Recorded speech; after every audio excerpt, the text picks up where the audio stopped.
Oh yeah. Yeah. Freaking the house down. Yeah. Got my homeboy Marcus paranoid. Yeah. What's up? No. How's it going out there, Banthas? I am your boy, Bill. Your favorite cousin's favorite cousin. If you didn't know, now you know. And this is the Drunk Banthas channel, joining you also from Nerds at Night and the Drunk Banthas Twitter if you're watching from there. Thank you so much for joining us, or me. This show is called the Bantha Bunch. Excuse me. This show is called the Bantha Bunch Show with your boy Bill. And today is episode 6. It's actually kind of crazy. Didn't expect to be doing these this long, but we're doing it, baby. We do it for y'all, man. We do it for y'all. So let's see here. What we gonna get to here? Got to figure out a way to get that to go off a little smoother, right? I got to get up out of here. But anyway, hey, how's it going? How y'all doing? Just want to say right now, first, if you're watching at home, I just want to say thank you for watching. This is, oh shit, hold on a second. Laptop about to die. This is crazy. Look, I'm starting out bad already. Laptop about to die though. All right, we got some juice. Look, check it out. I just want to say thank you for joining us. This is the Bantha Bunch Show, where we do get drunk at the Drunk Banthas channel. You know what I'm saying? Drunk Banthas all day, every day. Yeah, man, we do all types of stuff. I ain't here to do no rundowns. If you're with us, you're with us. If you're not, you're not. But please do go check out all of the videos that we have talking about movies, television shows, comic books, and video games, I guess, too. We're starting video games. That's soon. I'm not doing it right now. But yeah, man, it's been a good week, man. I've been busy as hell. Hope y'all have had a good weekend. And but yeah, this week is going good so far. I've just been working on this show called the Sleep with Sam Howard show with Sam Howard. It's about getting some sleep. If you didn't know, now you know. It's really good. It's a comedy show. Sam Howard is a comedian. She's a friend of mine. She's really cool. You should go check her out at Sam Howard on Instagram or at the Sleep with Sam Howard show on Instagram. But yeah, did that yesterday. I ran sound for it and it was really a fun experience. It's always very exhausting doing stuff like that, but I had a really dope time doing it. When will the one you were working on air? I don't know when it's going to air, but I think the one that I did before is up right now. Let's see here. Is it?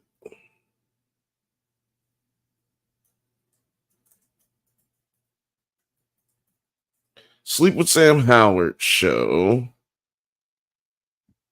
It has 6 subscribers. I don't think it's on there. Yeah, it's not up yet, but it's almost up. She's got it up. She's got the channel up, so you can go over there and subscribe.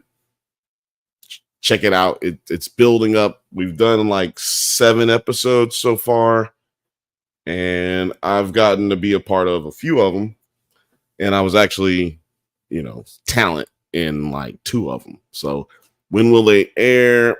I don't know, but the best way to know is to go on to, oh, sorry, I didn't even put your comment up here, Morgan. Shout out to Morgan, by the way. Thanks you for joining. Somebody else was here a second ago, but they dipped out. But yeah, when will the episode that I'm on be airing? It will be airing, I don't know when, but you can go on to Instagram if you're listening to this or watching this and you aren't following us on Instagram, go to Instagram at Drunk Banthas, and that's how you'll know, because I'm gonna post it on there. It's definitely gonna go up though. But yeah, I had a lot of fun doing that last night. Then came back here and then did a episode with Movie Files on that YouTube channel, Movie Files, talking about the no, that wasn't yesterday. That was Sunday. All these things happened Sunday. I'm so tired, man. I've just been working so hard. It's really crazy for me to sit here right now and just do nothing. For this may seem like I'm doing a lot right now, but it's really nothing to me to just sit here and talk to y'all, man. So yeah, it was a lot. That was on Sunday, not on Monday. Today is Tuesday. Happy Tuesday, everybody. If you got it, smoke it. If you drink it, drink it. You know what I'm saying? We having a good time over here. Yeah. Yeah. Morgan said, yeah, I was going to say Sunday. Yeah. It was Sunday. We went on the Movie Files episode about True Detective, season 4, episode 6. It was really good time. And we also talked about it yesterday on our podcast. Actually, yesterday, this time, Monday at 8 p.m. Pacific time. Every Monday. Yeah, I fucked up, man. I forgot that was not yesterday. That was Sunday. So yeah, I filmed with Sam Howard, and then I did the Movie Files, and then we did the show yesterday, and now I'm doing this show here with y'all today, man. It's been a good time. I met a lot of good comedians. I didn't get to talk about that yesterday, but I met a lot of really dope comedians yesterday. Hold on, let me tell y'all some of them names, because they were hilarious, dog. That's what the Sleep with Sam Howard show does. They have like an intermission, or I guess you could just say, really, it's just about doing stand up and informing you about sleep, good sleep habits, and how to get your health right, man. You gotta you need to get your health right. Okay, here we go. One of them was James Rios. Go check out James Rios over on Instagram, James_Rios. And then go check out Christina.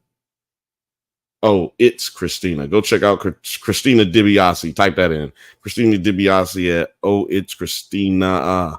And then the homie Aaron. Aaron _AG. Aaron's_AG. That dude is hilarious.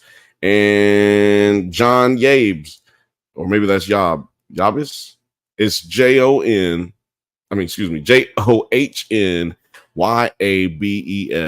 _.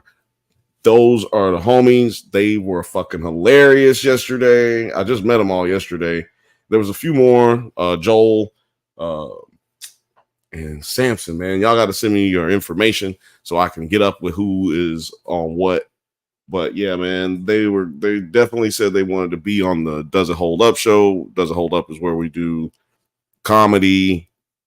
Where we do comedy. Does It Hold Up is where we do videos and movies. And I wonder if they hold up from the 90s. Movies from like cult classics or culture phenomenons. That's kind of the criteria. And it also has to be considered like either really good today, but hated by like the critics, or like really loved by people today. And like really hated by the people today, but loved by critics. Or, it's got to be like this balance of shitty and good at the same time. And then that's the criteria for you making up on Does It Hold Up? So yeah, we're going to have them on the show. It's going to be fucking crazy this year, man. I'm trying to tell y'all. It's going to be crazy. Hold on, I'm trying to pull up something right here. Also, this week we had the episode of Does It Hold Up come out. It was The Last Dragon with the homie Reddy C, and go over and check him out on Instagram as well, and on YouTube at the Comic Book Trap House. And they also have an Instagram on, it's a comic book trap house on Instagram, and it's DJ Ready C on Instagram. So at DJ Ready C, that's the homie. We had a lot of fun doing that one, man. This is the last dragon. You are the last dragon. Power of the glow, glow, glow. Man, we had so much damn fun doing that one, y'all. Please go check that out. I don't know if y'all remember The Last Dragon. The Last Dragon was dope. It's Show Nuff. If you don't know who Show Nuff is, then you ain't never seen The Last Dragon. That is a fact. Go check that out if you when you get a chance. You know what I'm saying? And if you get a chance, just hit the like and subscribe button down there, man. If you're just joining us, man, thank you so much. We appreciate y'all for, taking any kind of time out of your day to listen to us or listen to me, because it's just me today. I hope that's okay. I'm trying to pull up this thing so y'all can see it, man. Because I'll be doing a bad job of stuff. So look. So yeah, you want to go over to the Drunk Bantha's channel, and you'll want to go down here and, check out the, like I said, Does It Hold Up episodes. Got Show Nuff here. We got The Last Dragon, and we got Blank Man here with our boy Blake, Money Blake Weather. And we got Does It Hold Up episode Harlem Nights with our boy Blake, Money Blake Weather. We're doing these all for Black History Month. Just black movies for all of Black History Month. And the next one to drop is going to be The Nutty Professor. So yeah, it's going to be dope. Please check us out on that. It's going to be a lot of fun. It's fun all the time. Look, you ain't got to check it out right now. Go put it in your save to watch later. You know what I'm saying? Get back to it when you can get to it. But, please do go check out the videos, like, share it, whatever. It really helps us out. Whatever you do, even if you thumbs down it, that helps us out. Just trust me, man. Trust me. All right. Yeah, don't forget to chat in the chat. Anything you say, I will respond to as quickly as possible. But yeah, man, how's it going, Morgan? Shit, how you doing? We ain't got Rachel V here today, I don't think. But we I'm sure she'll see this. Shout out to Rachel V. Shout out to all the 9 Nerd Yards, and shout out to my brother Alex. Wherever he's at. But man, I'm gonna start talking about what I came here to talk about. I just watched this crazy documentary series, and it's called The Playboy Murders. Man, y'all seen it in the on the thumbnail. This is the craziest shit that I think. It's the craziest episode that I've seen so far. This is the craziest episode I've seen so far. Yeah. Like, this one, oddly enough, didn't have a murder in it. Spoiler alert. Like, I really thought this one was going to have a murder. I've been waiting on like a real murder, like one of the playmates to either be murdered or commit a murder.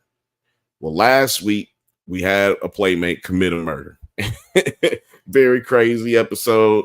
Go back and check that out from last Tuesday. But this week we talking about a murder that that should have took place but didn't take place due to the sloppy nature of the perpetrators. But let me just, sorry, I got to pull up my notes here.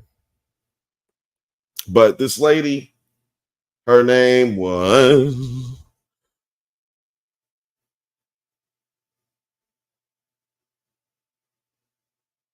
what was her name? The name of the episode is,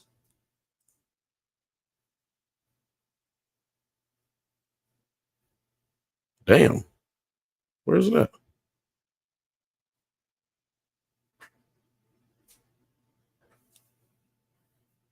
Here we go. The name of the episode is Horror in the Hamptons. And I don't know if y'all know where the Hamptons are, but they're in like New York, like upstate-ish coast area, and it's where all the like fancy, super duper rich people go to hang out and be in private. You know what I'm saying? Be away from the regular people. Unfortunately, back in the day, it was about doing really raunchy shit, and also a lot of. Let me say this. Not unfortunately, it was about doing a lot of raunchy shit. Do your raunchy shit. Party, get drunk, smoke, pop pills, do yay, whatever it is that you do, but do it in moderation to yourself. Don't do it to other people. And that was what the problem was at these parties. Like at these parties, back in the day, they used to drug women's drinks. They used to get women hopped off drugs and do things to them that they may probably not have otherwise would have done under their own volition. So that's kind of where this one goes into this episode. Sorry, I'm still trying to pull this thing up. For some reason, it went away from me. So yeah, man, this was really a lot to watch. This was probably, even though the other ones were messed up, this is probably the most messed up one out of all of them to me, just in the nature of how it went down. What is this fucking lady's name?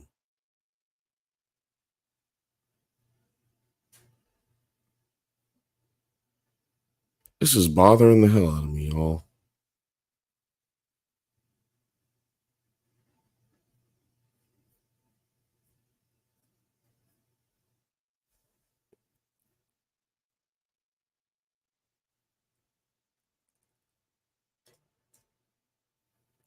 Okay, yeah, here we go.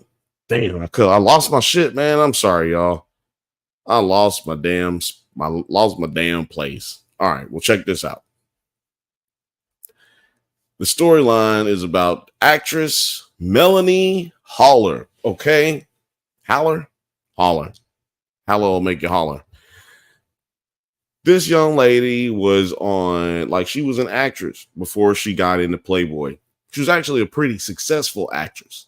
She was on Welcome Back Carter with John Travolta. And she was in some movie with Gene Chapman. You know what I mean? I can't remember the name of that movie right now, but this lady was in a lot of movies and television shows. So she didn't really, if you think about it, she didn't really need to do this type of, I don't know, what you call it, vault. She didn't need a pole vault to take her into that stratosphere, really, because she was already there, like, and well on her way in her own respect, you know. Not taking anything away from anybody who wants to do Playboy, to use it as a pole vault to boost your career.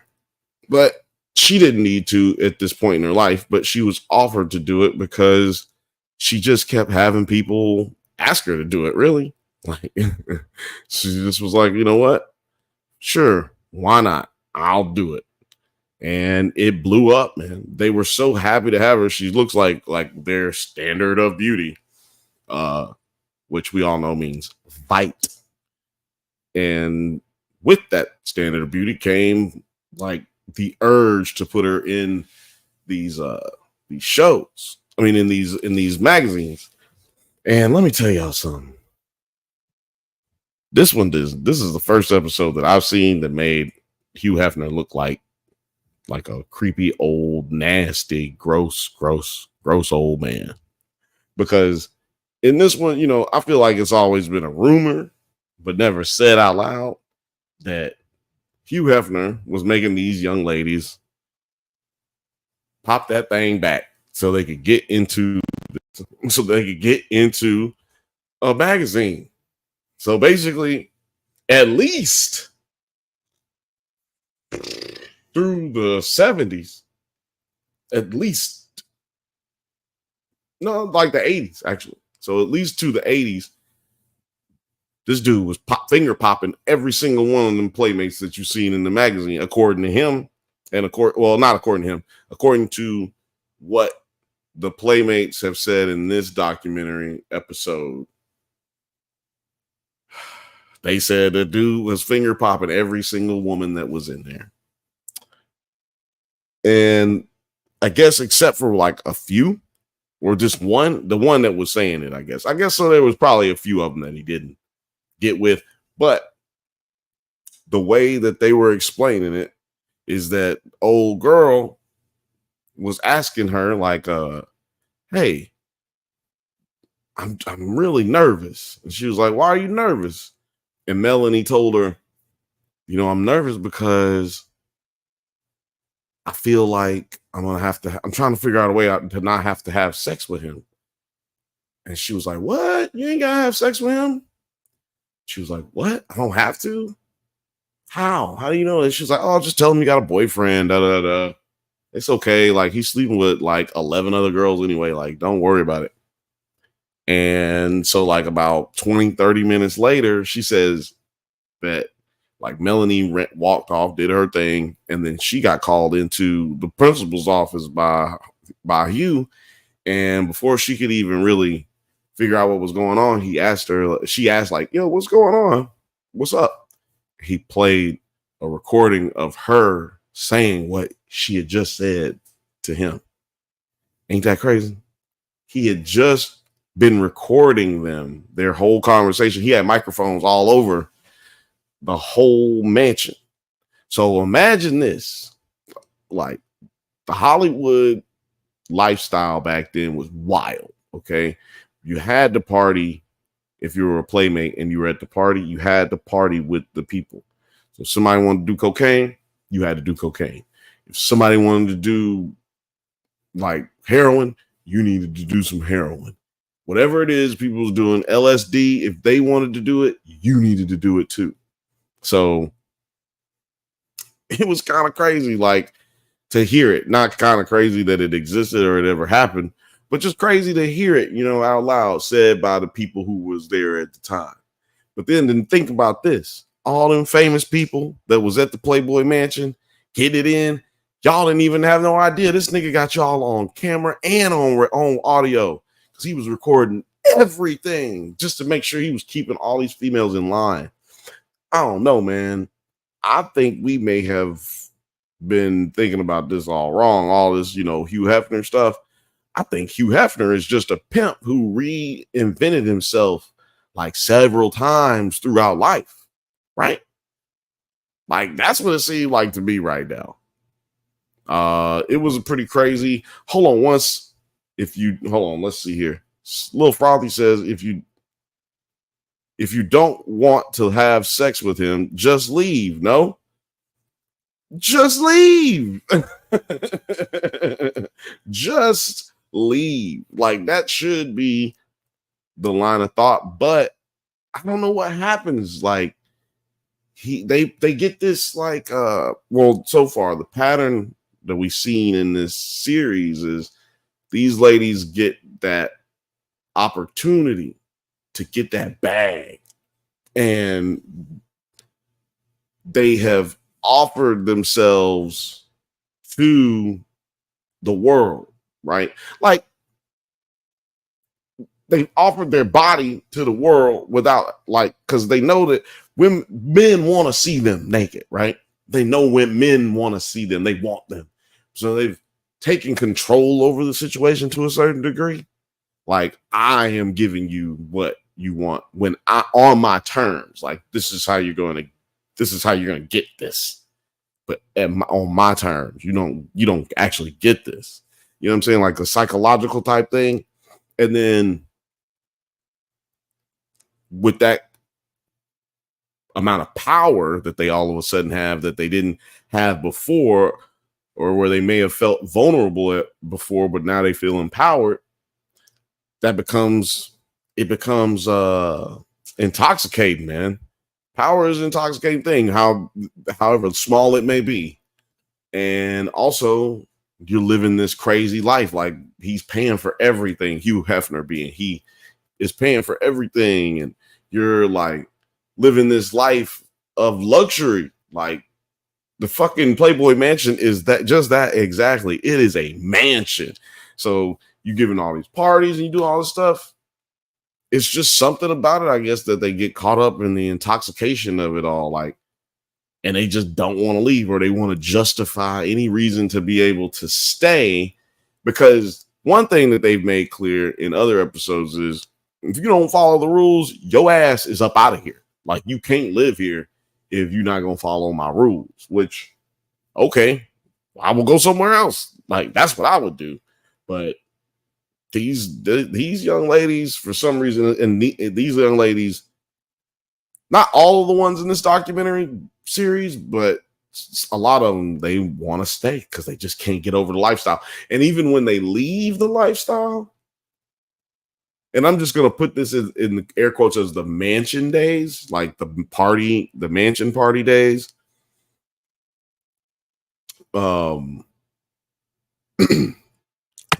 Sorry, I just read this. It's literally that type of party. Yeah, it's literally that type of party. Like the times in the mansion days, it was a lot more raunchiness going on, as well as the lavish life. So a lot of the girls didn't want to leave, but when they did leave, they had this like, it was like getting high. They had to get that fix back. They had to pop them veins. It was like, man, look, I got to get that. I need to live that lifestyle. That lifestyle change from being in the mansion in the hills to then all of a sudden, you know, living in the slums of LA. Like that shit's just different.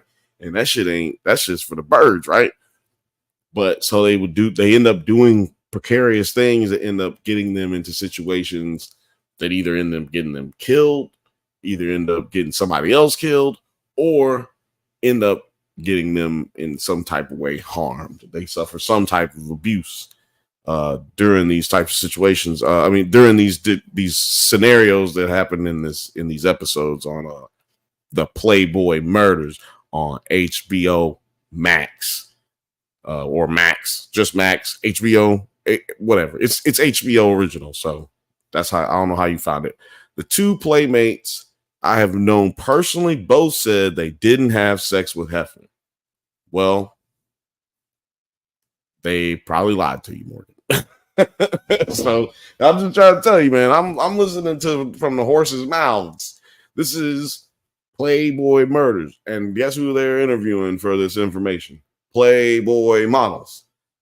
So, and the one that's right here in the thumbnail and in the background here, she is one of his former girlfriends. I don't know if y'all remember her. I don't remember her name and I don't feel like looking it up, but she was one of his famous girlfriends that he had, and they had that reality show or whatever. But yeah, this young lady did Playboy and it blew up. You know what I'm saying? Like she, of course, was beautiful and, like I said, represented the beauty standards, quote unquote, beauty standards that fit the Playboy model, quote unquote. It's fucking basically being racist as hell and putting white women on a pedestal above any other woman, mostly blondes and some brunettes. I'm told Hugh didn't like brunettes really. He didn't. There's not a lot of them before 1970. But growing up, I never was a big Playboy person. So like, I'll save the reasons why for like I'll save the reasons why for when this is back on the members only. But I never really been into Playboy, but it always bothered me how they ain't got no black women really in Playboy. So, you know, of course now they've been probably what 20, I don't know, but cover girls never really were black when I was growing up. So I never really was into it, but I'm learning so much about it. You know what I'm saying? I never really knew much about Hugh Hefner other than like his business background, like how he started Playboy, and like we had the Playboy lounges and the clubs, the Playboy clubs and stuff like that. Um, but like all this other stuff, you hear about the parties, especially being in LA. You hear about like, I'm actually got friends who've been to the Playboy Mansion and took pictures with Playboy models and Playboy playmates and cover girls, like. But I never heard all of this stuff. So this show does. If you're into this kind of stuff, if you're into Playboy in any kind of way, I mean, I suggest watching it. Like, not if you plan on cranking down. Don't watch this if you plan on cranking down. This is informative. You know what I'm saying? This information is informative. And also, it gets really dark. So if you tell me you crank down, this is very fucking weird. You're weird. Little Frothy is being very helpful. She told us this lady's name is Holly. So yeah, Holly. I can't remember stuff like that because I'm never really interested in stuff like that. Morgan says, yeah, many did, but it wasn't a requirement from the way it was explained to me. Obviously, you got it better if you did.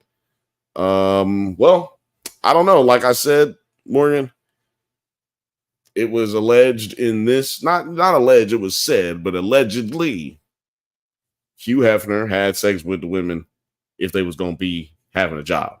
That's what this lady was told by Hugh Hefner. So, and she already knew he was sleeping with 11 other girls. So no telling how many he was sleeping with that she didn't even know about. So I'm just a messenger. I have no idea. None of us know. You know what I mean? But if I slept with a 74-year-old white man, I wouldn't tell you. I wouldn't tell you at all. I'm just going to if I slept with a 74-year-old white woman, I'm not going to tell you. Like, if I slept with Dolly Parton, I wouldn't tell you. I just wouldn't. I'd be embarrassed. Dolly Parton is old as hell.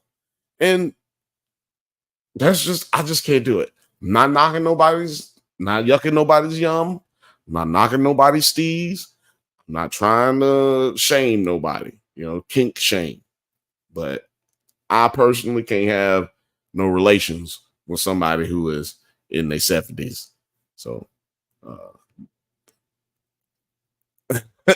Morgan says, nah, bruh, I want to hear that shit.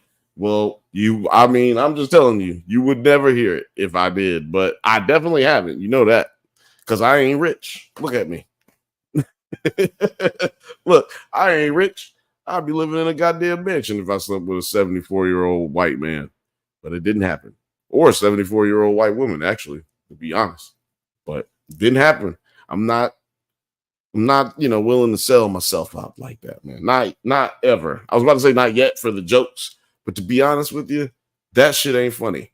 But honestly, neither is this episode. So, or any of these episodes really, but we're gonna be laughing. I'm telling jokes. I'm getting these jokes off. But yeah, man, your boy is just nasty. When I say your boy, I'm talking about, of course, Hugh Hefner. I mean, dude was doing some weird shit. Like in the last episode, or in the first episode of this season, they said the dude would have people follow the playmates around. Like, one of the rules is you can't be seen with another man. If you're Hugh Hefner's girlfriend, you can't be seen with another man, right? And you definitely had people following you all around anytime you went anywhere. So they established that creepiness, but like him recording them, audio recordings all over the Playboy Mansion, all on the grounds and shit, that was eye-opening and different for me. So yeah, I don't know. Let me know what y'all think. Is it weird that Hugh Hefner was recording Playboy playmates while they're just having normal conversations amongst themselves? And then like just, spying on his girlfriends and spying on the ones that aren't his girlfriends. Do y'all think that's weird? Because I definitely think that's weird. But yeah, like she falls out of the Playboy lifestyle because she wasn't really down with all that other stuff. She wasn't down with let me have sex with Hugh Hefner type shit. So she left Playboy, right? She went on about her business. Look, what is this? He was ahead of his time. Yeah, he was. I'm telling you, this dude was a different kind of pimp. He was like really a pimp who rejuvenated his image constantly through what, 4 decades, like 3-4 decades, dog. I think it was 4 decades. Yeah, 4 5 decades, y'all. Maybe 5. Dude was just reinventing himself constantly. But the whole purpose was to be a pimp. The whole purpose was just like after he divorced his first wife, it was just about getting to these chicks, getting to these ladies, finger popping and panty dropping. You know what I mean? So he was just, I don't know. I don't know how y'all feel about pimps and how they do their things. I mean, a lot of people feel like people should be able to do what they want to do. If they want to sell their body, they should be able to. Some people feel like if you're being manipulated to do it, then anybody will do it do certain things for a certain amount of money, but then they might not want to actually do it. It's just the money enticing them. So I don't know, y'all let me know how you feel about that. But in this case, this lady wasn't feeling it. Man, I wish. Nah, I ain't gonna. Well, let me pull up a picture of this lady. But yeah, like she wasn't feeling it, y'all. She was like, oh, "I'm getting up out of here." And but like I said earlier, these young ladies tend to have a problem getting away from the lifestyle once they get out of the limelight. Like, hold on. So I'm trying to pull up pictures of her without pulling up like Playboy nude pictures, which is hard. But yeah, like, oh yeah, nope, that's not gonna work. Hold on. Can't share any of that. But yeah, man, these ladies, they tend to just get intoxicated by the lifestyle, man. It's kind of messed up. But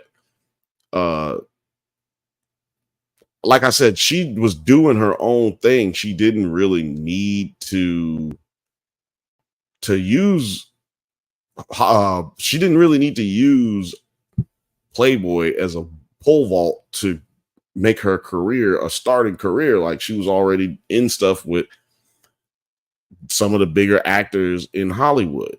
And of course, like I said, this is the most known thing that she was in. But yeah, anyway, the young lady leaves and goes to meet this dude, or she becomes lovers with this other dude. What was his name? It doesn't matter. I think his name was Ron or some shit like that. Old Ron. Well, Ron was, I guess, what you call Ron. Ron was like, what would I say about Ron? Man, I don't even know if his name's Ron, by the way. I think it was Ron, but let me just say this about Ron. Ron had like a big ass house they called the Party Mansion, right? The Party Mansion was in the Hamptons. See, this is how she ends up being in the Hamptons, right? She leaves Hollywood, like Hollywood is, bugging. They trying to fuck me everywhere I go. Like, this is weird. Like, niggas is weird. So they move on. She moves on to New York, where she's in this dope scene. You know what I'm saying? She's Playboy girl. She was in Welcome Back, Kotter. You know what I'm saying? Like, which I believe was At least it wasn't filmed. I don't know if it was filmed in New York, but it definitely was based in New York, right? So you got this vibe going where, she's living the life, man, Studio 64 and all that shit. And she has some friends that she meets, and they're like real, I don't know what you want to call it at the time, but let's just say they with the shits. They likes to party. They likes to, you know what I'm saying? They like to boop, boop, boop, boop, boop, you know what I'm saying? Like, I'm trying to use YouTube safe words and phrases, but they was getting it down and getting it in. Like I said, Studio 54, if you know what that is, then you know what time it was. Well, she goes up to the Hamptons with this dude, Ron, and his wife. I can't remember their name, but they was freaky. You know what I'm talking about? They was with the freaky. So they get up there and she's drinking with them, and she starts feeling like woozy and can't really control her motor skills. So she was drugged. You know what I mean? They drugged this girl and they did some things to her. So this dude pulls out his camera, you know what I'm saying, and starts filming all of these things. But they were also, I can't remember what it's called, but it's like when you're into like making films about you, like making intimate films about committing assault against your intimate partner. Terrible. I don't know what it's called. I don't even know how to really, I don't even want to say it because I don't want YouTube to fuck me up. But if you get what I'm saying, and they were into intimacy that caused physical harm to the intimate partner and filming it. So they do this to this young lady, and like she is still awake and still aware and cognizant of what's going on. And the wife begs him, Ron, to like send it, like give her a taxi home, but he insists that that's just gonna cost too much money. $60. I ain't paying $60 to send this girl home. And man, they end up dragging. They did some old 1912 type shit. They did some old 1876 type shit. They took this young lady and put her on a train, passed out, fucked up, beat to hell, and assaulted, and threw her on a train and sent her on her way. They end up they end up finding her. The police end up finding her on the train, like in New York City. And they don't know where this girl just came from. You know what I'm saying? They don't know what just happened to her, but she's on the brink of death, and they get her to the hospital. Now, what's interesting about this is not everything that I said before. Was all of that I just said was crazy and insane, but it gets more crazy and more insane, in my opinion. Because not to spoil everything and not to fucking beat down this whole fucking like this, I don't really go into this story too tough because there's a lot of details that's really just meant for HBO. You know what I'm saying? Y'all go check that out on HBO if you really want to see that. But yeah, they threw her on this train. But before I move on to what happened to her after the police find her, I'm gonna get these comments up. Morgan said, "Hell yeah, it was weird to record them. He was a dirty old man that only got away with it because he was both rich and famous in a certain time period." That is very true. Little Frothy laughed. I'm sure I said something that was hilarious. And she responded, "Whoa," because yeah, they just threw this bitch on a train. Like they did some old fucking timey shit. Like, man, I just couldn't believe that shit. Like, but I couldn't believe that it happened in the time period that it's happening in. Not that, like, it should have been, that shit happened literally 100 years before this shit happened. That's what's common and shit like that. But this was wild. So anyway, she's found. I can't, so Frothy says, spoil it. look, only thing I'm gonna spoil the ending, and I'm gonna spoil like what happened, but I can't go too deep into what happened because of the graphic nature of the episode itself. As a matter of fact, I think this is the only episode that I've seen so far that came with a disclaimer at the very beginning. So that just tells you like how crazy this was that was going on. But let me not go on too further with rambling, right? So when they find her, they find this young lady in the train station, Melanie. They find Melanie at the train station, take her to the hospital or whatever. Police said when they found her, she was all beat the shit. You know what I'm saying? Looking like Rihanna and shit when Chris Brown beat her up. You know what I'm saying? Fucked up. It's fucked up shit, man. So they wait to interrogate her till like the next day. And, they gave her all the information that I just gave. Excuse me, damn. They gave her all the information that I just gave y'all. You know what I mean? Like, or she gave them all the information I just gave y'all, about her getting beaten, her being drugged. She told him about the party mansion. So they end up interrogating her a little bit more. She mentions a gun that the wife had, which was true. Like she had a gun and shit like that. And they had mad drugs up there because they used to sell drugs to people. But one thing that I hadn't mentioned is that these people had Ron had the police in his pocket. He paid all these big donations to the like the police unions, and he gave donations to like to cop friendly organizations. He gave a lot of money and took care of cops. Like if he met a cop somewhere, he would give you money. He was well known amongst police officers in the state of New York. That is fucking difficult. I'm well known in Highland Park, Los Angeles, California. I am not well known anywhere outside of that jurisdiction. And I'm a pretty popular guy. But this nigga was known in the whole state of in the whole state of New York City by all the police, basically. So he had a reputation, and it was a good one. How many people can say every police officer knows my name, but also I have a good standing with them all? Like, that's crazy. And also, I'm like borderline serial killer, basically. So I digress. She tells them about the drugs and the guns that they have. So they now got probable cause to go up in here and execute a warrant. So they go to the party mansion.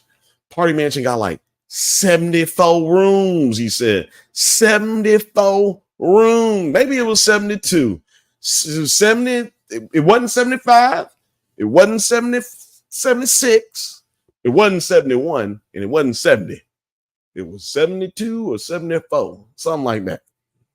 Man. The house was just like beautiful. Like showed little pictures of it, but like you could tell like it kind of looked like some drug addicts lived there. You know what I mean? Like things wasn't really as like it looked beautiful, but when you get real close, you're like, oh shit, nah, that's dirty. You know what I mean? Like it was, but it was a well built, immaculate, beautiful fucking place in the Hamptons, man. I wanted to rent that bitch when I saw it. I was like getting ready to Airbnb, look it up on Verbo and see if I can find it, but I had to get to this live for y'all, you know what I'm saying? But I'm gonna look it up later. I'm looking up to see if this house is there, man. Because that was like a really big part of the it's a really big part of what kept me watching the rest of this goddamn story, you know? Because it was really, man, when I say this was hard to watch because of the graphic nature of the story, I really mean that shit, man. Like this was not a regular serious, like seriously, this was not a regular case. So like anyway, like 3 people end up getting arrested for this. The guy, Ron, his wife, and somebody else who was at the party. this makes big news in the state of New York because she's an actress. You know what I'm saying? She's a well-known actress and Playboy model. The what's it say? TV cameras, other clues said to be back actress story. Seems said to back actress's story. Sorry, is a headline from the New York Times. TV camera, other clues said to back actress's story. So like there's a videotape, there's all this stuff. Well, none of that stuff gets admissible into court for some reason. The news, the media really just painted her as a whore. I mean, basically, the media said like she was asking for it. Why? What's the problem? She shows her body to everybody already. Like I see, and one thing I failed to mention is this is not too long after her actually her magazine is still on the stands at this time. Her magazine is on the stands at this time. So you got to imagine people are going and looking at it, like seeing her right there or finding they son with it or whatever. And it's crazy because not even though she's like blonde, white, blue-eyed, beautiful young lady, they just was not fucking with that. They was like, no, this bitch did it to herself. Which is just incredibly sad. It is incredibly fucked up. I mean, like, whitey will take anything and everything that they want, man. From their own people. From everybody. And it's sad. So this young lady, Melanie, she survived this, but she clearly never got over it. I don't think she's dead. I think she's still alive. It didn't say anything about her death. Yeah, she was born in 1959, so she's a year younger than my dad was. So she's like 64 or 65 of this year, as of this year. So yeah, she's still alive, man. Shout out to you, Melanie, because these motherfucking cops didn't do you no justice. These motherfuckers got off for these for this assault and sexual assault by basically having the police and the justice system in their back pocket. They had enough money and they only did 30 days in jail for this. 30 days in jail for this. And, back then people wasn't suing people for civil liabilities and shit like that.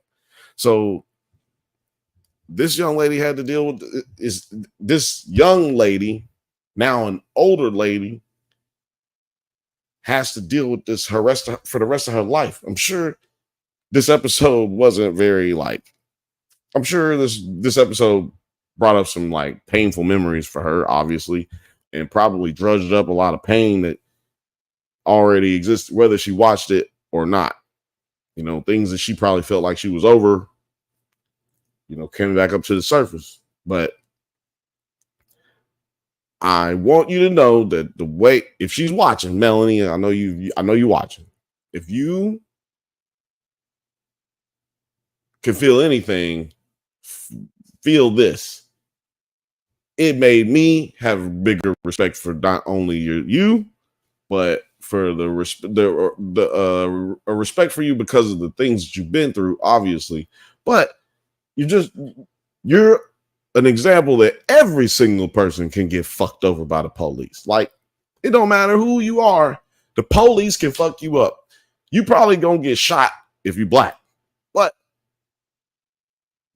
if it behooves them to do so, they will take themselves into account before they take into account the law, justice, the right thing. That is where I have found a new respect for these people who, it ain't no hard job, like physically hard being a Playboy playmate. Just about being any type of entertainer, it's not really physically hard, but mentally, man, you got to be a different type of person to do what these ladies be doing. I mean, and the shit that some of them go through after the life after Playboy, it's kind of like goddamn professional wrestlers. Playboy models are like professional wrestlers, man. Like once they out of shape and old, they really not worth excuse me, they're really not worth anything to the company unless they've got that staying power, right? Like they become a personality bigger than their role that they've played in the magazine. When they can turn it into television and reality TV shows, that's when it behooves Playboy to stay involved. But one of the craziest things and eye-opening things about this this episode, the way it rounded itself off, is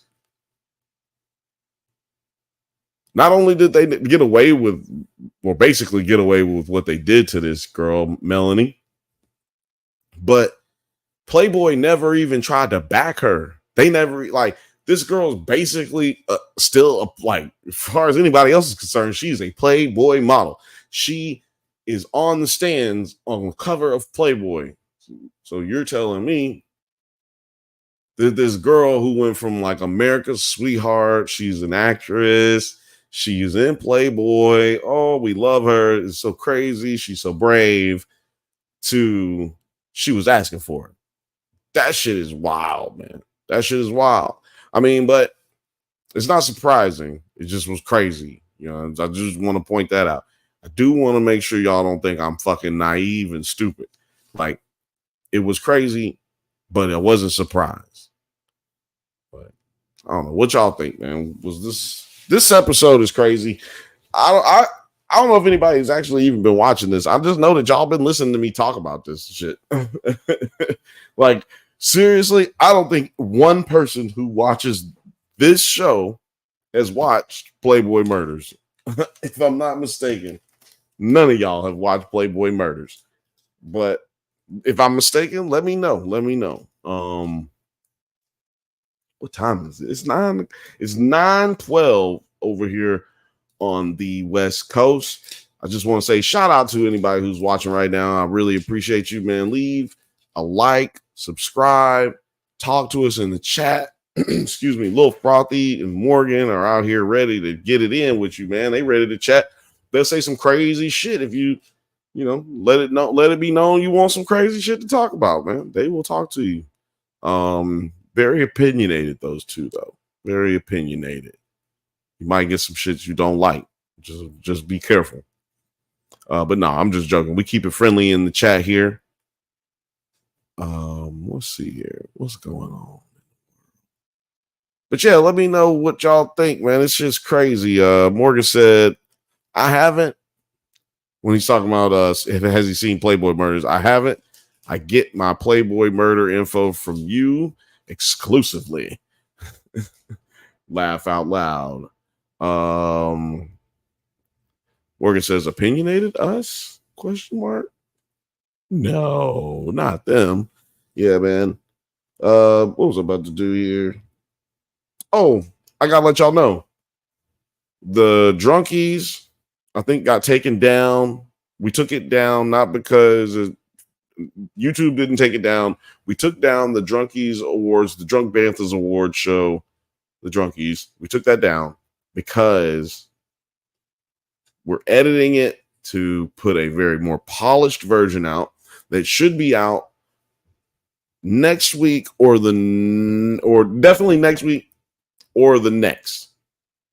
But it will be before the Oscars. So look out for that. It'll be, if you missed it, we have an award show called the Drunk Banthas Award Show, the Drunkies. It went live on 9 Nerd Yards. Or no, I think it didn't go live on 9 Nerd Yards, but it went live on Nerds at Night, and it went live on the Drunk Banthas channel. And I think it went live on Twitter as well. If you're watching from any of those, just like, subscribe so you won't miss anything. Follow on Twitter. But yeah, we do our own type of categories. We do different categories, like the ones that they don't do at the Oscars, like best horror movie or best animated series, best cameo in a television series. You know what I'm saying? Like a lot of things like that. So yeah, if you like what we do, if you think that this is funny or you think this is interesting, you'll really have a lot of fun when that comes out. Look for that. I think it's gonna come out on a Monday or a Wednesday or something like that. So please give a like. Shout out to everybody who was helping us out through the entire day with the award show. Thank you to everybody who showed up at the live and commented. It was a lot of y'all. We really had a lot of fun, man. Can't tell y'all how impossible it is to do this stuff without y'all leaving comments, talking in the chat, sharing. We had more shares last week than we've ever had on our channel. So that just goes to show you how much love y'all be giving us. I just want to say thank you from the bottom of my heart, man, for real. Thank you for sharing that stuff because y'all got us with more shares than we ever had on this channel before just last week. And I think we can do it again this week. You know what I mean? We got a lot of content for y'all. We try to do, honestly, we really try to put out some once a week. And that's not including the live channel. But sometimes we slip up, sometimes you get some every other week. But you're getting some every week in the month of February because it's Black History Month and we don't give a fuck. We put out extra, man. We put out so much. I mean, we put in so much work just for this month, which took a lot of preparation, man. So I just want to say appreciate y'all for showing us some love. Like I said, we got the Does It Hold Up episode for the Last Dragon up right now. And I'm gonna tell you, spoiler alert. Show enough is the master. Oh man. But yeah, our homie Ready C helped us out with that one. It was really dope. I had a lot of fun. I have a lot of fun with just about every one of them. Like when this goes back to members only, which is only 99 cents a month, the button is not up right now. We took it down right now. So it'll be back up soon. But I'm going to talk about that in more depth then. But man, sometimes I don't like some of the guests. Not like none of them that y'all have seen. I don't think none of the episodes y'all have seen. I haven't liked the guests. Not that I didn't like any guests. Actually, there are some of them that are out, but it's not like I didn't like any guests. I liked all of them. It was just like really hard to get them to feel comfortable with us as it was the first time they're meeting us. And I'm talking about Does It Hold Up? You know what I'm saying? It just takes them a little bit of, it just takes them about an hour to get used to our kind of comedy. Like, are these dudes being serious? Are they Are they really like this goofy? It's like, are they just telling jokes or are they really angry? Like things like that. Like you don't know about because you don't know the people. And all I gotta say is like, why don't they watch the show? Why would you come on the show and not watch the show first? Or why would you like say let's just say we do a movie on a show called Does It Hold Up, right? On every other Monday at 4:20 a.m. Let's just say you're gonna watch a movie and cover it and talk about that movie. Why would you not watch the movie? Wouldn't you want to watch the movie before you come on the show?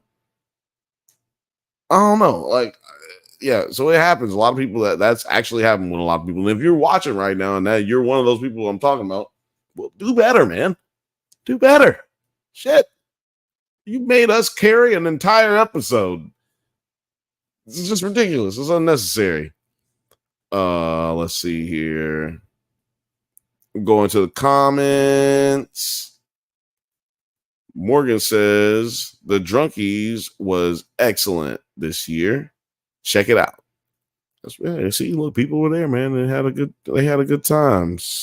Let's see. Lil Frothy says, I feel like this really leaves a void for what we always thought Playboy was. A gentleman's area champion can't wait. Championing feminine glamour. Yeah. Oh, a gentleman's area championing feminine glamour. Say championing 5 times fast. Bet you nobody can do that.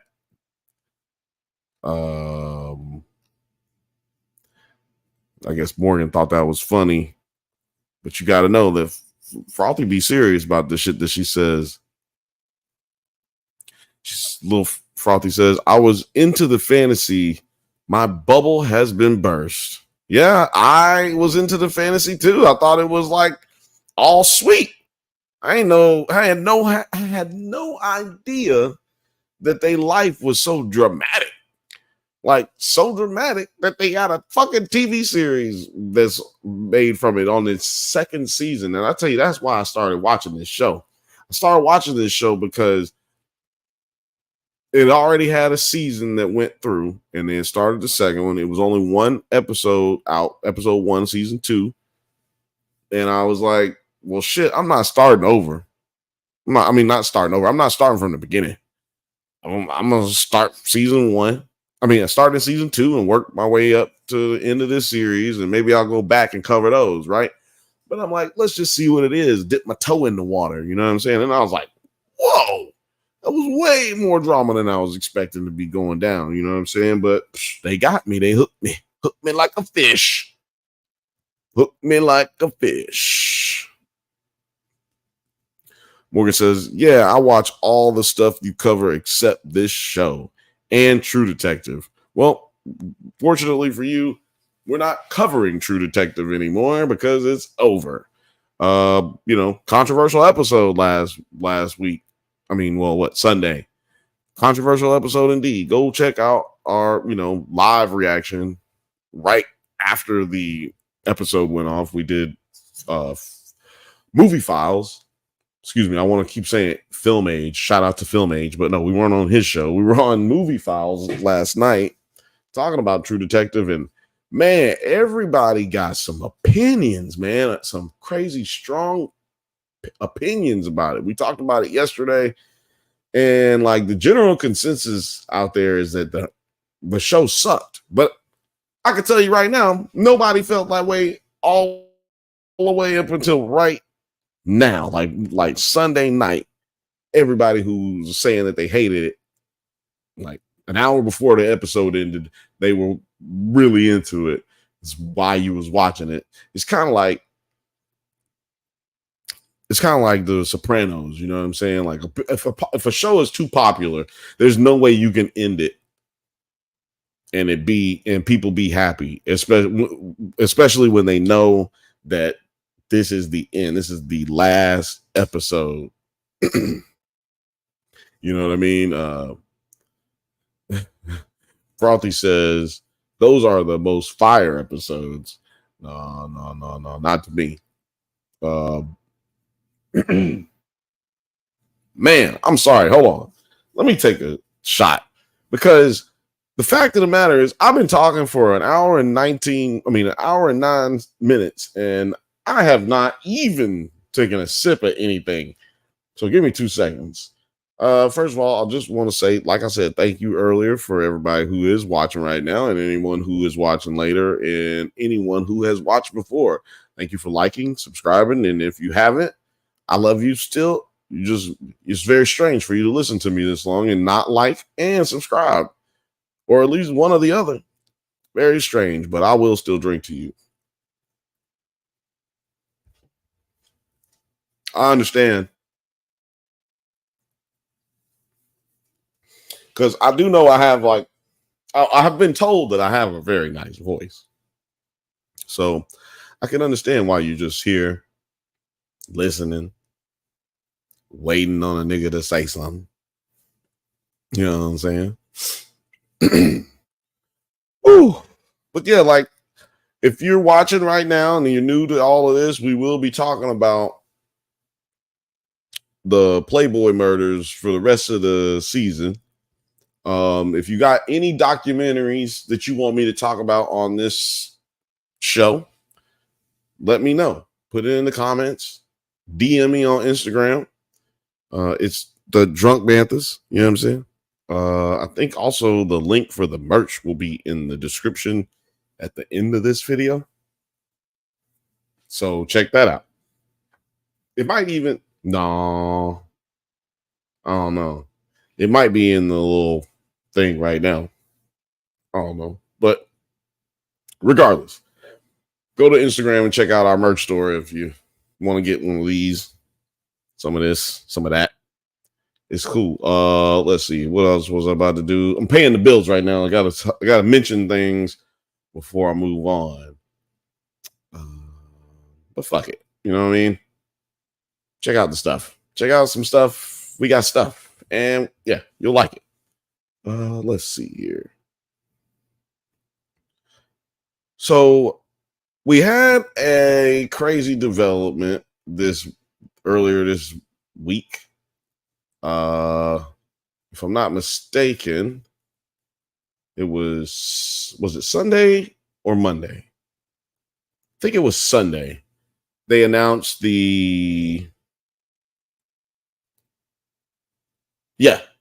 was Sunday. They announced the cast for the Fantastic Four. Now, you know, this is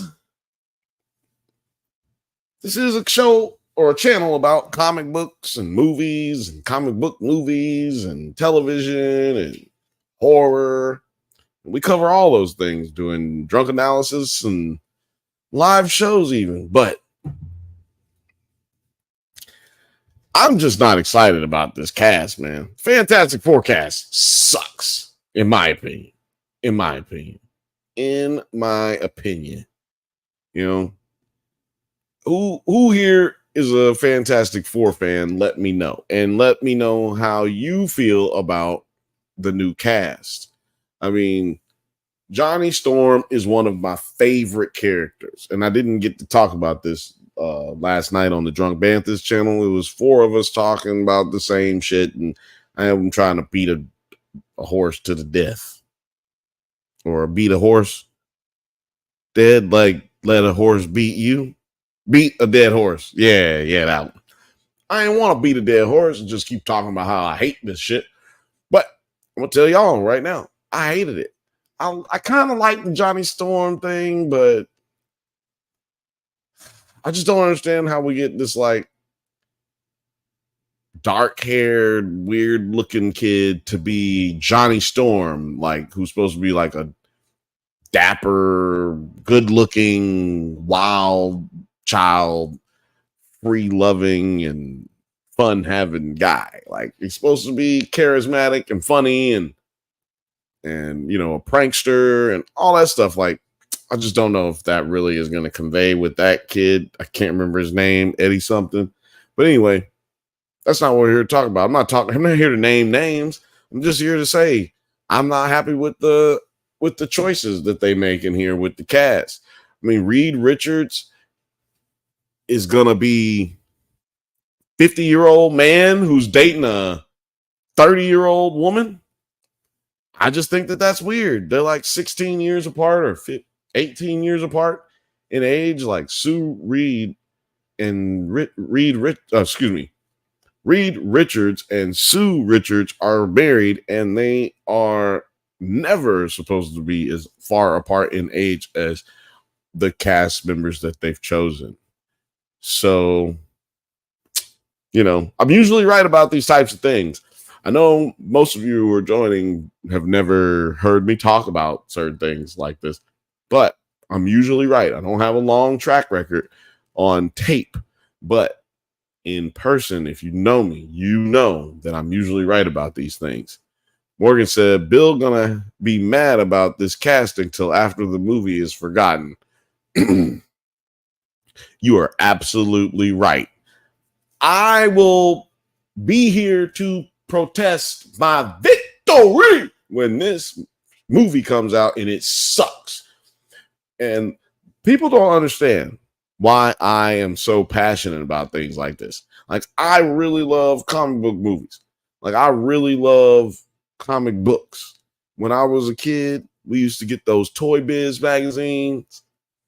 And we used to read them things, man, and just hope one day that there would be a comic book movie made that would really like inspire other people to just like keep making them. Like I would sit and hope as a child, hoping and waiting and wanting for somebody to make a Spider-Man movie, a Fantastic Four movie, any type of movie, man. Like any of them, we were just hoping that we could get something that wasn't Batman or Superman.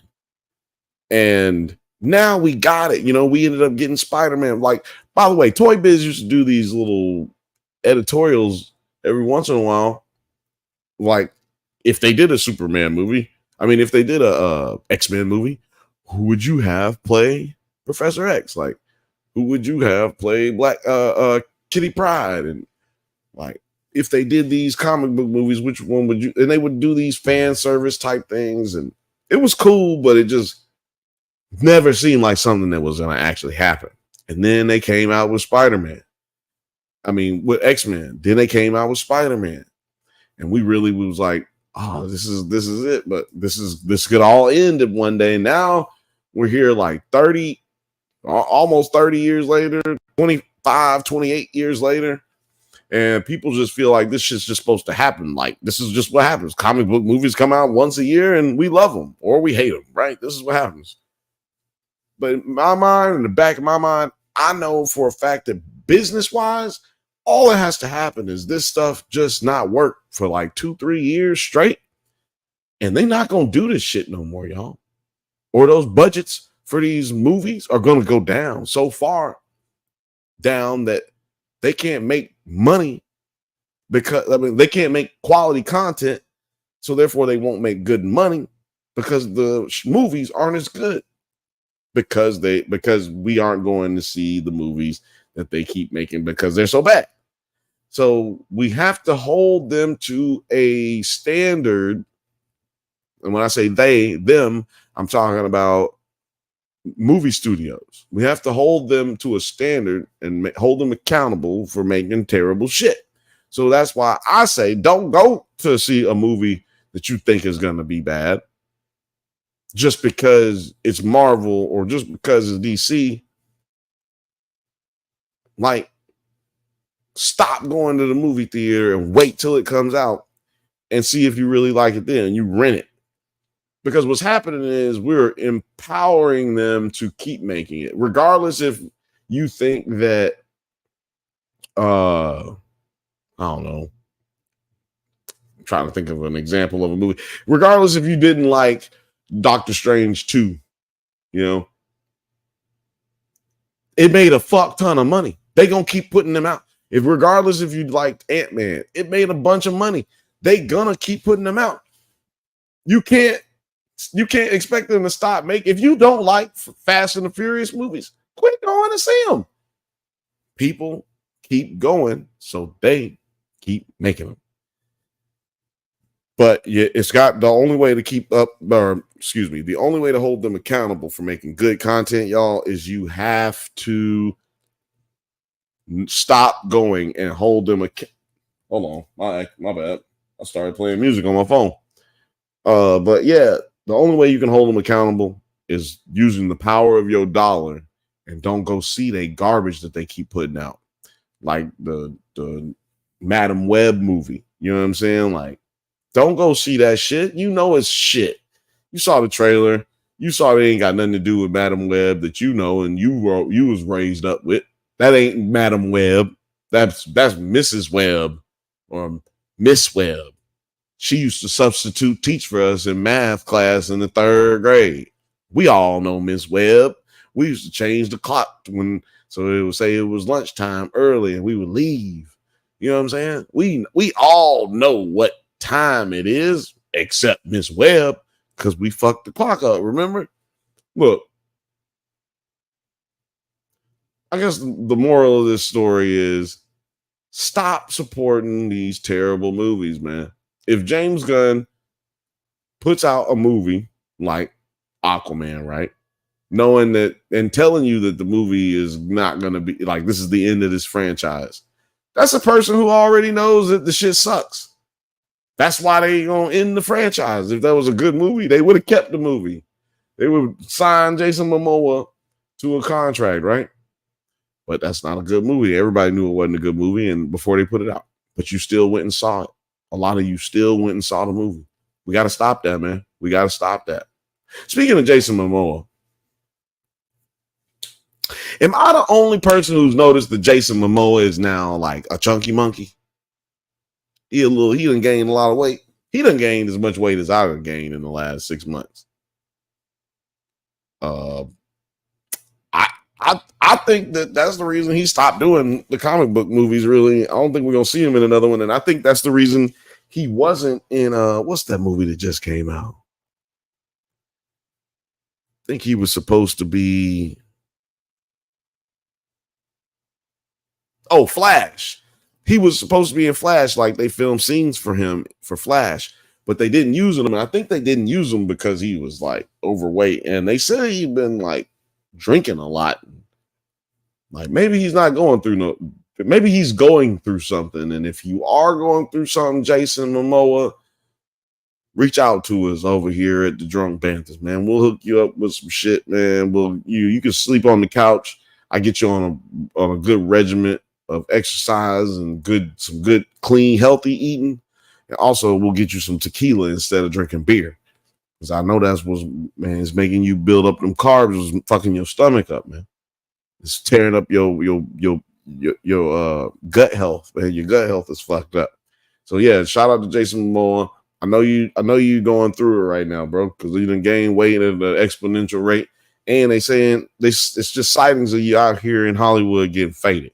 So I just want to say, come on home, bro. Come on home. Morgan said,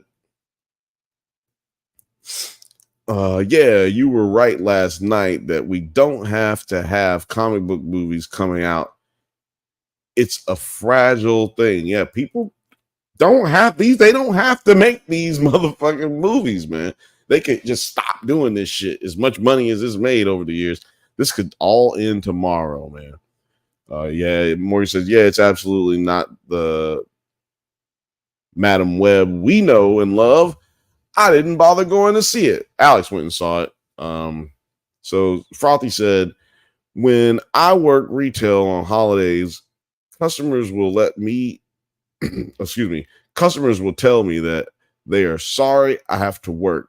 But if they really wanted me to have a day off, they would quit going clothes shopping on the holidays. Exactly. By the way, what kind of fucking boring, terribly uninteresting person are you that you are out shopping on Christmas Day or shopping for clothes on Thanksgiving Day? You know what I mean? Like, you ain't got nobody that you would like to hang out with. You didn't do any of this shit the day before, or you can't wait till the next day.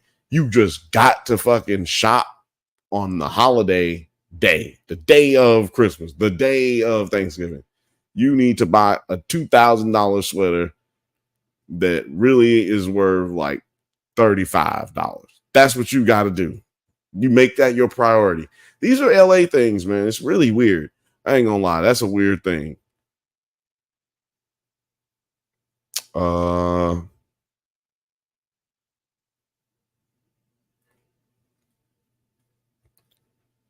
Frothy says, Mania is recently divorced. I'd be eating my feelings too. But yeah, oh, there it is. Yeah. Momoa. Momoa is recently divorced. I'd be eating my feelings too. Man, I didn't know that. Yeah, man. Look, Momoa. Man, come on over here, bro. I got you, dog. I got you. I ain't gonna say, look, we can smoke, we can watch some TV. You know what we can do? We can watch Stargate Atlantis together. Me and Jason Momoa. Y'all know what Stargate Atlantis is? Let me tell you something. People don't remember, but Jason Momoa was on this show called Stargate Atlantis. And I'm just trying to tell y'all, man, he has been in these shows. I mean, he has been acting for a very long time. It just shows you how long it takes for you to really like pop in Hollywood. Let's see if I can get a picture here. Yeah, there he is. He's in this thing. I think I'm gonna pull it up. There he is. Like, your boy was already doing this shit. He was already the dread, curly haired dude who was out here getting it long time ago, you know? Look at this dude. Where is he? I don't know. This is Where Are They Now, I guess. Yeah, Atlantis was on Sci-Fi Channel. And look at how much different he is. Like, I think this is a really recent photo right here on the right, but on the left here, this is from the show. This is actually his wardrobe on the show. This is a promo photo. But as you can tell, he had all the tattoos back then. Maybe he's got a couple more, but he had some like tribal tattoos already. Yeah, dude was. Hold on, why did it not change? Oh, it changed back. Why did it change back?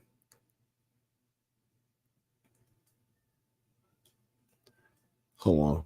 Were y'all not able to see what I was just seeing? You're not able to see what I was just seeing. Share this tab instead. Sorry, man. Sorry, I'm over here talking crazy. But yeah, so yeah, this is Jason Momoa from that show Stargate Atlantis. Here on the left is his wardrobe from the promo shot. Like I said, his tattoos right here. He's still got like tribal tattoos back in the day. And this is him recently. He is wearing pajamas at a red carpet event. This is fucking amazing. He's you can tell he's gotten older, he's gotten like bigger in the face, whatever. I don't think this is indicative of what I was trying to say about his weight gain and his, him getting wasted and whatnot. But I just want to say I am serious when I say, hey, I hope dude is okay, man, because it's hard out here dealing with breakups. It's even harder dealing with it by yourself. And I guess probably even more difficult when you are doing it and you're in the limelight and people are all in your business every day. That's got to be hard. That's got to be hard, man. But people say that's why you get paid the big bucks.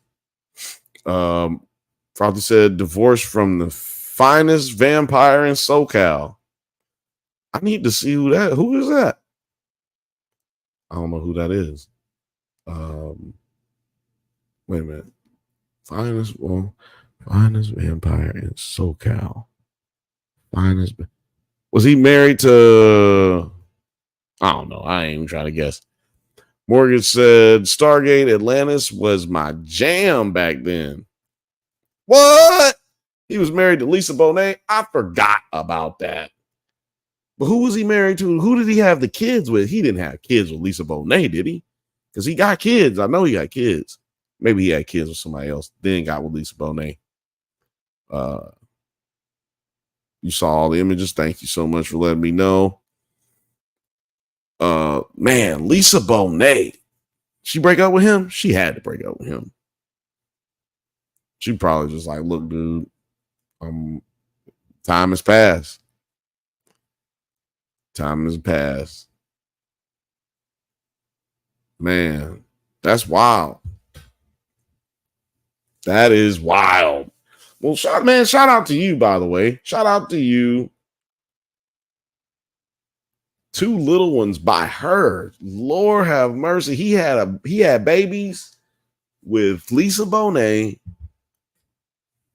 And she had to be what? 50? 40? 48? 50? That's wild, man. That's wild. But he's about the same age. That's what I'm trying to express here.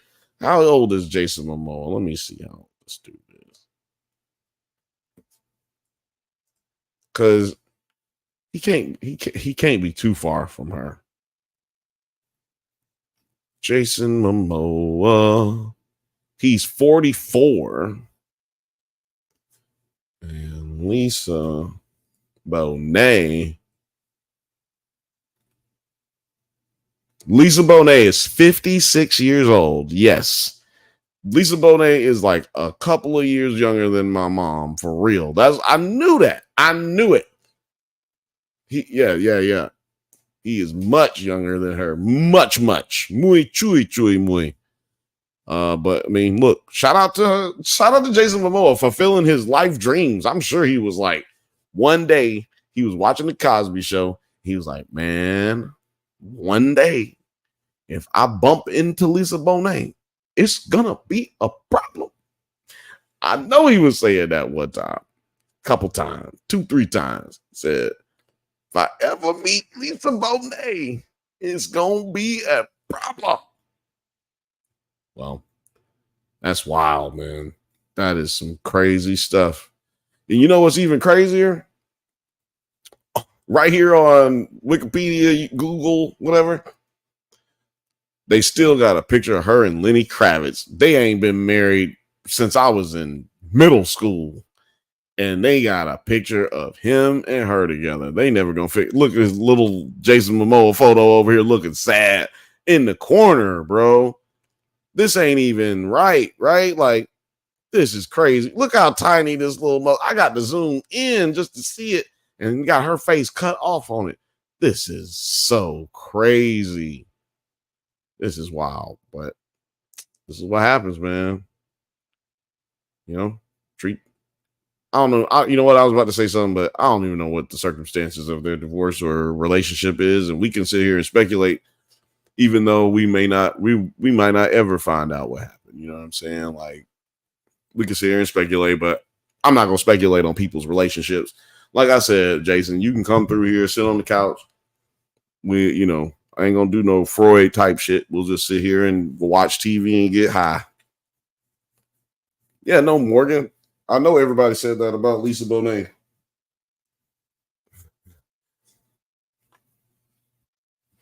I know everybody wanted to sleep with Lisa Bonet. I know everybody said that about Lisa Bonet, but you didn't do it though. You didn't do it. He did. Okay. He did it. Probably said, he literally said he said that to himself. Whoa. I'm like prophetic over here. I ain't know he said that. I didn't see that. I'm sure it was an interview, but he literally said that to himself. Like, I definitely sat and watched the Cosby Show one day and said, I'm gonna marry that lady one day. If I bump into her, we gonna have a problem. Morgan said he did sleep with Lisa Bonet in another timeline. Well, I'm sorry I never got to meet the happier version of yourself. that Morgan seems like he'd probably be pretty cool to hang out with too. Let's see here. I had something pulled up here.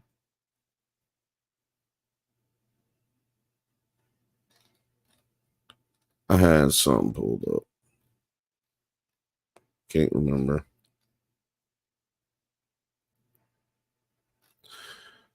Oh, yeah. Anybody seen Borderlands trailer yet? I don't know if I'm gonna go see this. I'm not a Borderlands fan, like fanboy, I never played it growing up, but let me know in the comments if you used to play. Let me try to play. There it goes. Let me know if y'all.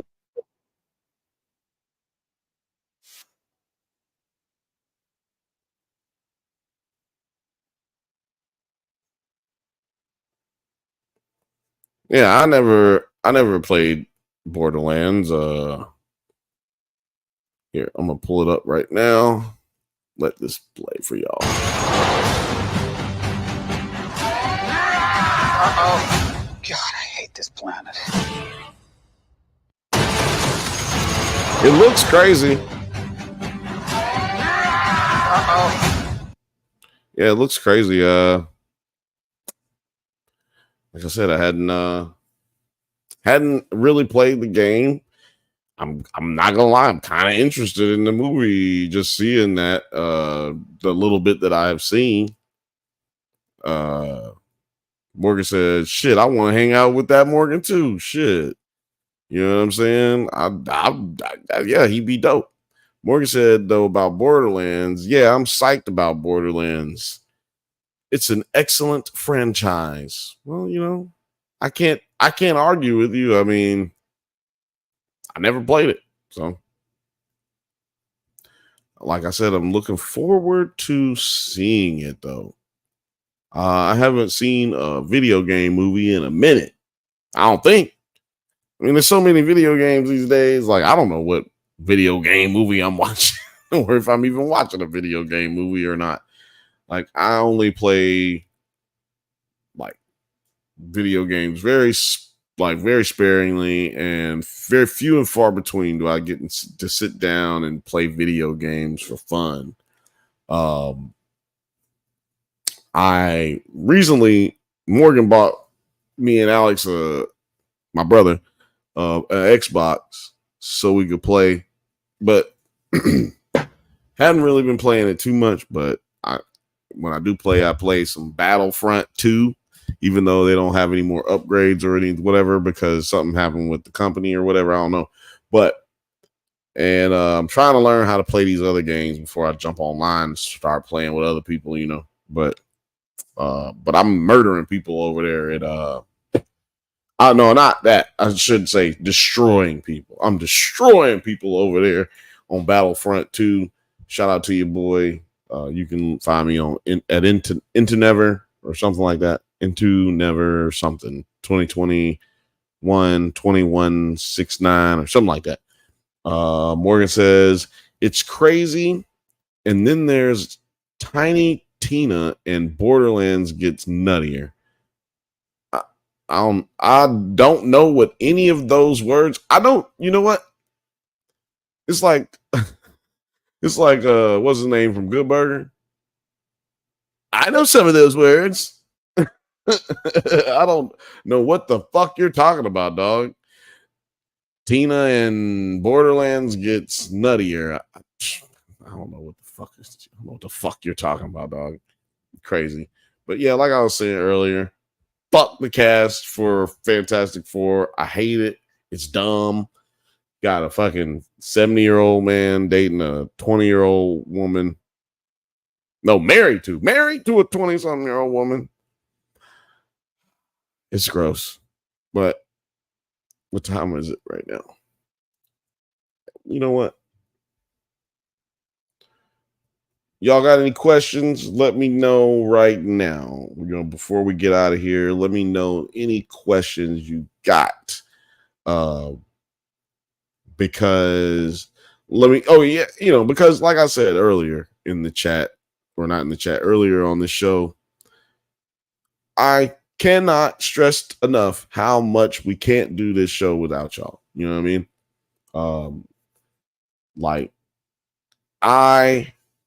Hold on. Morgan says it's bedtime here. It's been fun. Shout out to you, Morgan. Appreciate you. You know what I'm saying? Anybody who's in the chat, say bye to Morgan. If you want to. But yeah, I can't stress you enough how much we can't do this show without y'all tuning in. I can't do this. We can't do this channel without y'all supporting us, without y'all sharing stuff. Like I said earlier, we had the most shares on this channel than we've ever had. Last week was the first time we've had that many shares. I can't remember how many it is, but it was a lot. And I was shocked. And I'm so appreciative. I say again, I drink to y'all. This is another shot. Like I said, I hadn't really had no moisture on my vocal cords. So yeah, I'm gonna do another shot for y'all. And like I said, ask me a question, man. This is the Q&A portion. If you got something you want to say, you got something you want to get off your chest, let me know right now. Shout out to y'all. Whoa. Now, like I was saying about Fantastic Forecast and like how you have to be careful when you're talking about the stability of a franchise going forward, and the decisions that you make, like casting, have a big part, play a big part in that. Like, you can't expect these comic book movies to just keep getting made, man. Like,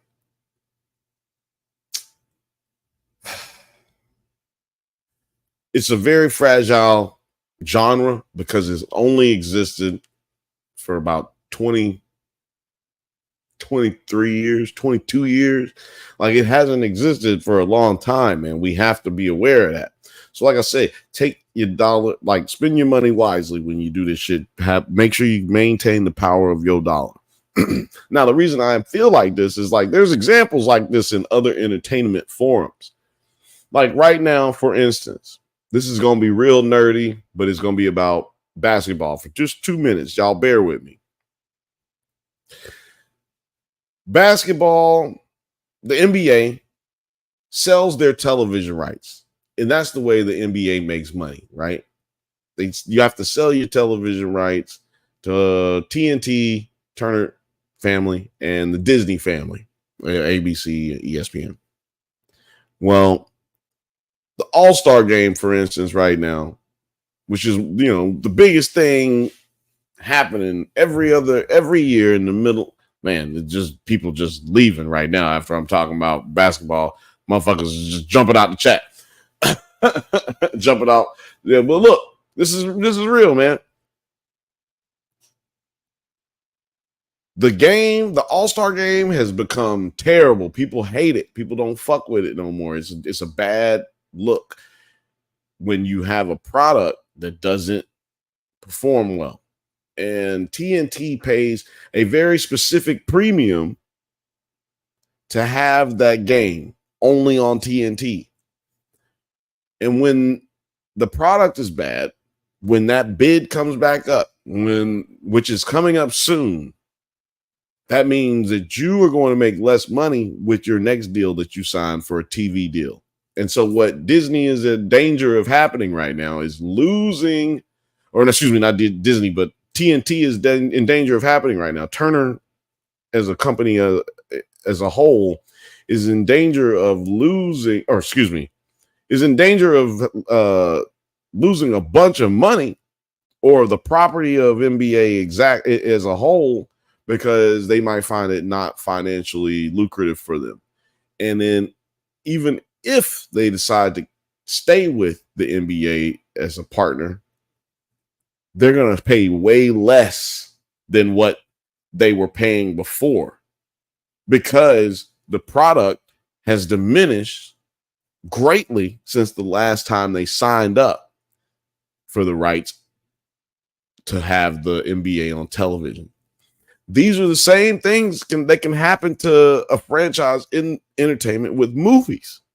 When the movies are bad enough and the market dictates that the value has gone down because of the lackadaisical nature of the work that's being put in, then you sit there and have to readjust those budgets. And if those budgets go down, the quality of the movie goes down, and then eventually we don't see these movies except for in Sharknado style, straight to DVD or straight to Tubi. In these days, it'd be straight to Tubi. That's not what we want, man. That's not what we want to do here. We want to keep seeing it progress. I don't talk shit about every comic book movie. I actually am more of a supporter of most of the movies. Like, I liked Captain Marvel. I liked The Flash to a certain degree. Like, I just felt like it was messed up at the end, but like, I really fucked with it. Like, it wasn't as bad as people said. It's nowhere near as bad as people said. And I will argue with you on that. I will argue with you. I will stand on business for that. Because it's unnecessary sometimes for the way we hate on things. Like, if you don't like The Flash, maybe it wasn't made for you. You know, maybe it was if you don't like certain episodes of Star Wars or certain Star Wars TV shows or Disney Plus TV shows with Marvel, and it's probably not made for you, dog.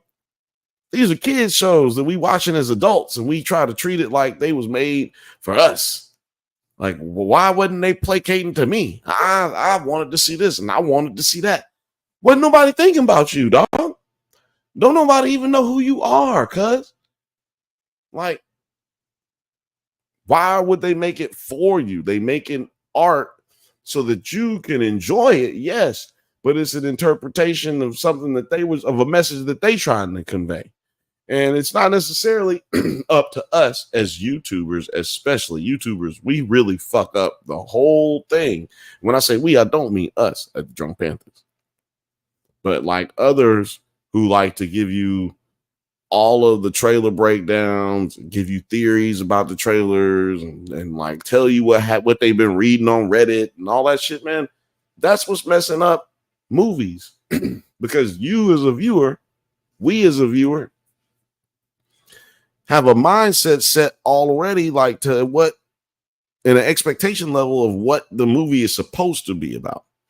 Instead of like back in the day before people, now I'm not even saying like before YouTube or anything, but before YouTubers started covering movies in that sense, in the same way that like we do now, like most of the people we see doing it now. Before that, we just went to see the movies, y'all. Don't y'all remember? I know everybody watching this is old enough to remember when we didn't watch people to tell us what to watch or what was going to happen before we saw it or what to expect. Like, we watched a movie not knowing nothing about what happened other than the trailer that we saw. And maybe you didn't even see the trailer because you didn't catch the commercial when you was, going to the bathroom in between Johnny Carson and whatever, or motherfucking Conan and Jay Leno and shit. Like, we as YouTubers, not you as a viewer, but we as YouTubers are ruining the movie going experience when we spoil things before the movie come out, give out theories before the movie has been seen by anybody. It's just contradictory. And then there are YouTubers who do that, who are now complaining about their numbers being low because you've dictated the audience that you have and what your audience is supposed to expect from you, which is you're going to cover this shit and you're going to talk shit about it. And that's no way to go. Yonko, what's up, dog? What up, party people? Frothy says you're part of the problem, Bantha. I'm not. We don't do that here. We do not predict movies. We don't give theories. Alex doesn't even watch trailers, y'all. I kind of don't watch trailers a lot either because I have an uncanny ability to let you know if a movie was good or bad based on just the trailer. And like, nobody had to be a genius to watch Madam Web trailer and know that it was bullshit. But, it was bullshit. I said that when I saw it. I said a lot of movies was bullshit before. I actually read the synopsis for Everything Everywhere All at Once like a year before the movie came out. And I was like, oh, man, this is going to be an amazing movie. I cannot wait. And I even said it was going to win an Oscar right when I read the synopsis for it. Synopsis. Yeah, shout out to y'all, man. Let's get it in the chat, man. Party people, let's go. I wish I had the ability to play music, but like I don't know what YouTube music is allowed because I haven't should know that because there's available. They got music that YouTube will let you play. I just don't know which ones it is, and I don't care enough to look. But yeah, man. What was I about to say? I don't know. There's barely enough moisture in my mouth to fucking lick this blunt. Like, it's really crazy. Shout out to y'all who just joined us, and shout out to y'all who been fucking watching this whole time. God damn, it is really awesome to have you here. And like I said, I can't say I appreciate you enough. So I appreciate you enough.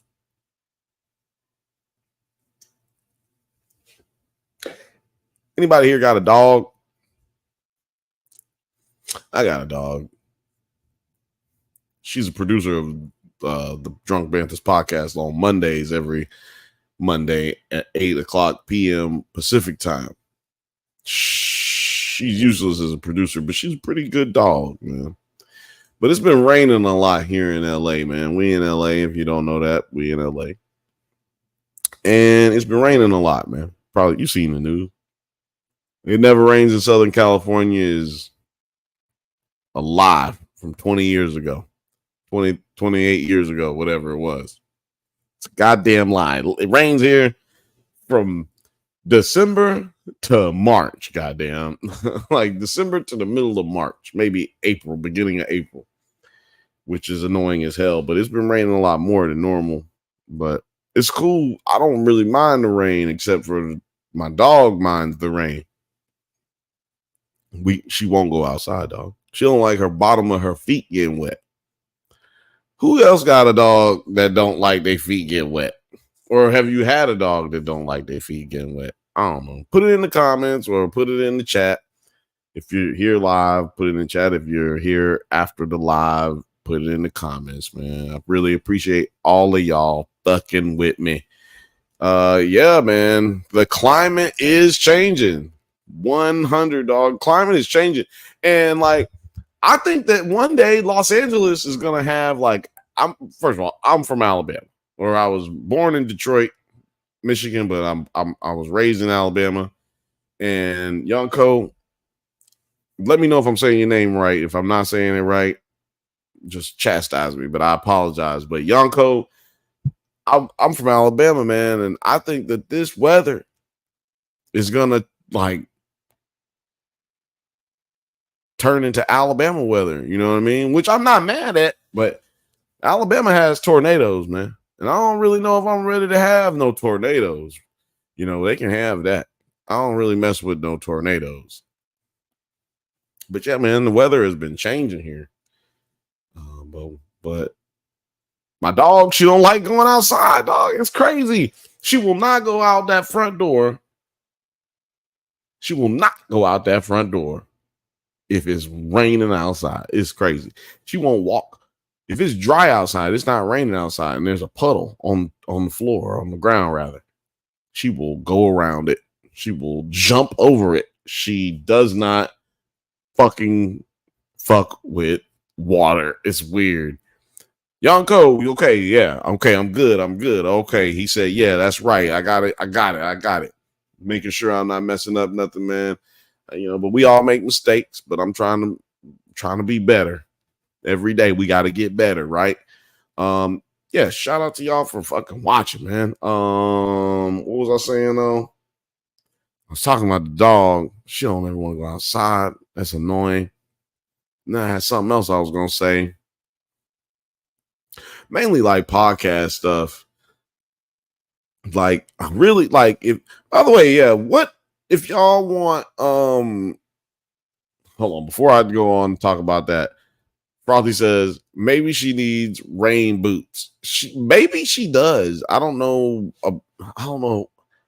I just don't want to put my dog in no boots and no shoes. Y'all see how dogs walk with the shoes on their feet? They walk like this. This is how they walk normal, right?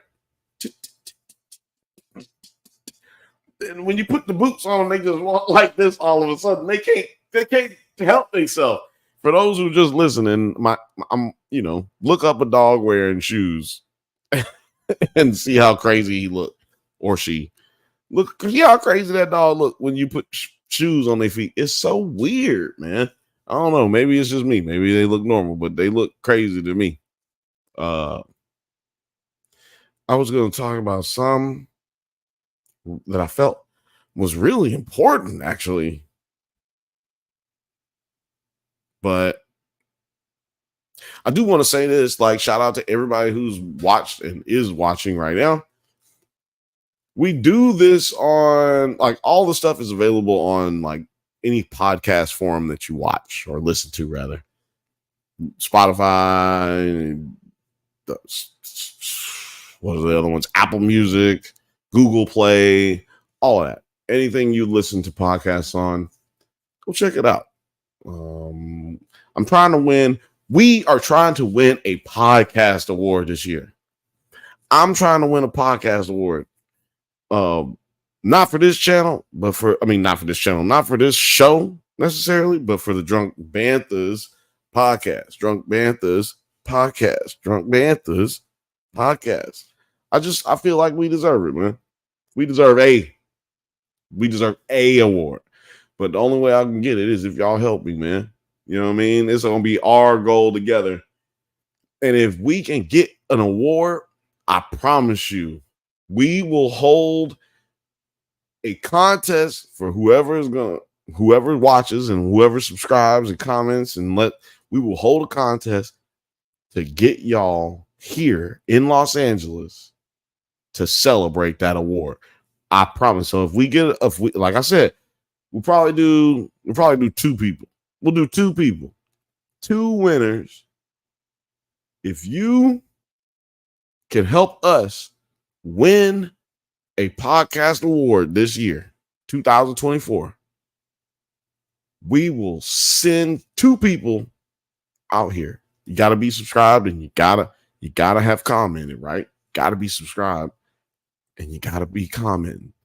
And we will send you, we can send you to LA or Chicago. That is a good point. We might want to do the Chicago one too, because we'll see when it is. But we will have an award ceremony and we'll have a big live, because we are planning on doing a big live in Chicago at some point with the 9 Nerd Yards crew.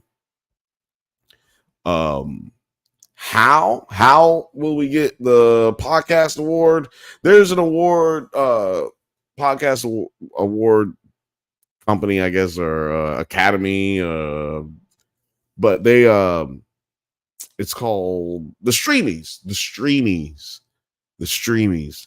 Trying to win a Streamy this year, man. We stream, we go live every week, in spite of all kind of stuff, man. Our father passed away last year. We still did a live the next day. You know what I'm saying? Like we couldn't not do it. We had been promoting it for 3 months. We had to do the show and we did it. We don't, like, that's the first time I think I've even said that on camera. Like, we don't bother y'all with that kind of stuff. We don't try to, like, we're not trying to bother y'all about shit and give ourselves a pity party. It's like we really are passionate about giving y'all content. So yeah, to your question, Yanko, we're gonna get a Streamy. With y'all's help, we gonna get a Streamy. And when we get that award, we're gonna send 2 people. Maybe we can get it up to 4 or whatever. Maybe we can get it up to 4, depending on how many subscribers we can get up to, by that point. But regardless of the subscribers, regardless of the likes, y'all gonna help us get that Streamy, and we're gonna send 2 people to either Los Angeles or Chicago. Y'all will be on. We'll take care of everything, but we got to get there. And yeah, you're gonna have to be subscribed, right? You're gonna have to be fucking with the team. You have to be a Bantha, baby. Be a Bantha, baby. Maybe I'll give away. We do giveaways on this channel as well. We give away hoodies, t-shirts, hats, stickers, 9 Nerd Yard stickers, Nerds at Night stickers are coming soon. Nerds at Night pins and all that's coming very soon. Check out Terry's Pins at Terry's Pins on Instagram, man. Yeah, we're gonna really get this shit in, dog. I wish everybody was here, but it's just me today. I like to think of this as like a YouTube hood Mr. Rogers show. And I don't know if everybody's familiar with Mr. Rogers, but you can easily YouTube that and figure it out. But sometimes Mr. Rogers used to have people come through. Every once in a while, you know, people be knocking and say, "Hey, who is that?" Or they ring the doorbell, actually. Like, bing, bing. They would ring the doorbell. I actually fucked that up. Yeah, they would ring the doorbell, and Mr. Rogers let the people in, like, "Hey, what's happening, man? What's going on?" And that's how I want this show. Excuse me. That's how I want this show to be, and that's how the show has been. But every once in a while, Mr. Rogers was there by himself, right? You know, Mr. Rogers just be hanging out and doing dope shit. By the way, I wanted to say shout out to Terry, producer T. He got us these bowls in Vietnam, and they are quite beautiful. So shout out to all the homies in Vietnam, everybody in Vietnam that messes with the channel. Shout out to all the people in Arizona who mess with the channel. Somebody was wearing a Drunk Banthas t-shirt in Arizona, and my stepson went up to him and said, "Hey, you know the Drunk Banthas?" And he was like, "Yeah, I love those guys." And he was just like, "Cool." He didn't even tell him he was relation to it. But that is so cool, man. I really appreciate y'all, man. That was like one of the things that made me shed a tear. Cause like it's just crazy to see that people really support you. But seriously, in all seriousness, man, that was really cool. Like this little dude, man, he started playing lacrosse and shit, man. It's dope. But he came up to me and told me that, gave me a little heart palpitation, man. Started crying, man, sobbing and weeping. I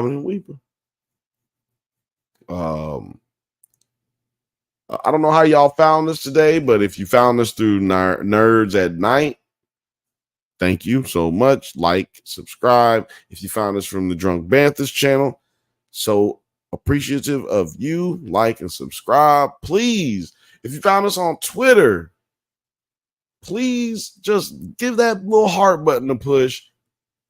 I'm not really on Twitter a whole lot, but I try to give really good content. And I guess if y'all go follow me on Twitter, then I have to be on there more, and I will give you some dope content.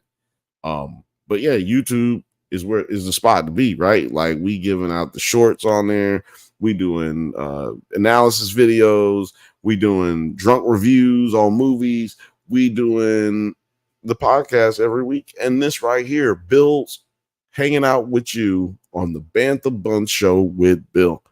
This is episode 6. Episode 7 is going to be way better next week. Frothy said, "My Nerds at Night sticker is now stuck on my laptop." That is dope. You see what I'm saying? I think she's got a 9 Nerd Yards one, but maybe it's a Nerds at Night one. I don't know. But yeah, man, it's stickers, baby. We got stickers, baby. We got buoys. Sorry. Shout out to Paranorm, Paracon, Jacques Cousteau. Check out that song, Jacques Cousteau, Paracon, on YouTube. What else was I about to say? Shout out to Frothy. Oh, so yeah, she said 9 Nerd Yards. She got the sticker on her laptop. It's the 9 Nerd Yard sticker. That's hard too. I don't have one right here right now, but shout out to Terry for sending those. Yeah, man, this has been really dope. I am about to roll up a blunt, so please say something. Talk to me so that I have time to talk to you. Yeah, if you're watching and you hadn't Yanko, we talk about on Tuesdays, we talk about documentaries. And there's usually some more people here with me talking about it, but every single Tuesday, I don't care what happens. I don't care if it's a terrorist attack. We will be going live every Tuesday with this show, man. I promise you. Oh, you know what? I should play the Jacques Cousteau song, Frothy. You were right. And then, like, if he tries to hit me with a fucking yo, that would be funny if he tried to hit me with a copyright. Like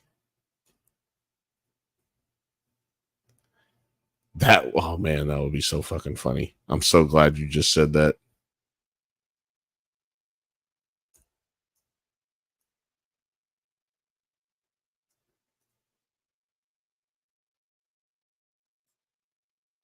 All right, I think I found it.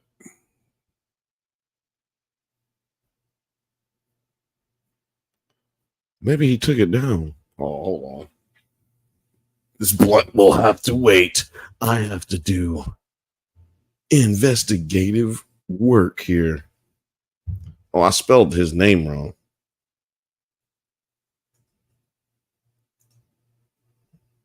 I spelled Paracon's name wrong.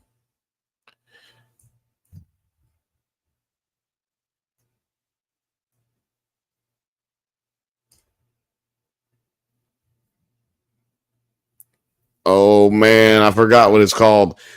So I was saying the name wrong. It's called Cousteaucon is what he named himself on there. Go to Paranorm, Paranorm, Paranorm on YouTube, and you will see my homie's channel. He's got some dope ass songs on there. He's got bingies. He's got buoys. Let me get this. Let me give y'all this right here.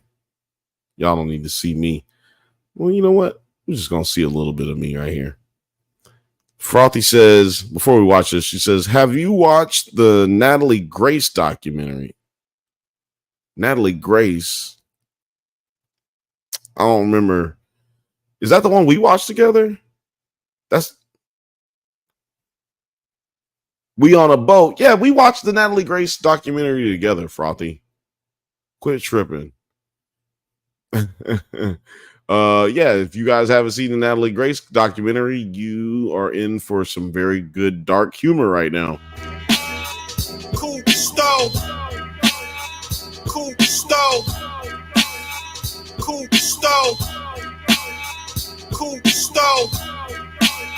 We got compasses. We got Sharpies.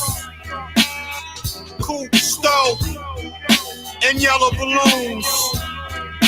We got dinghies. We got walkie-talkies.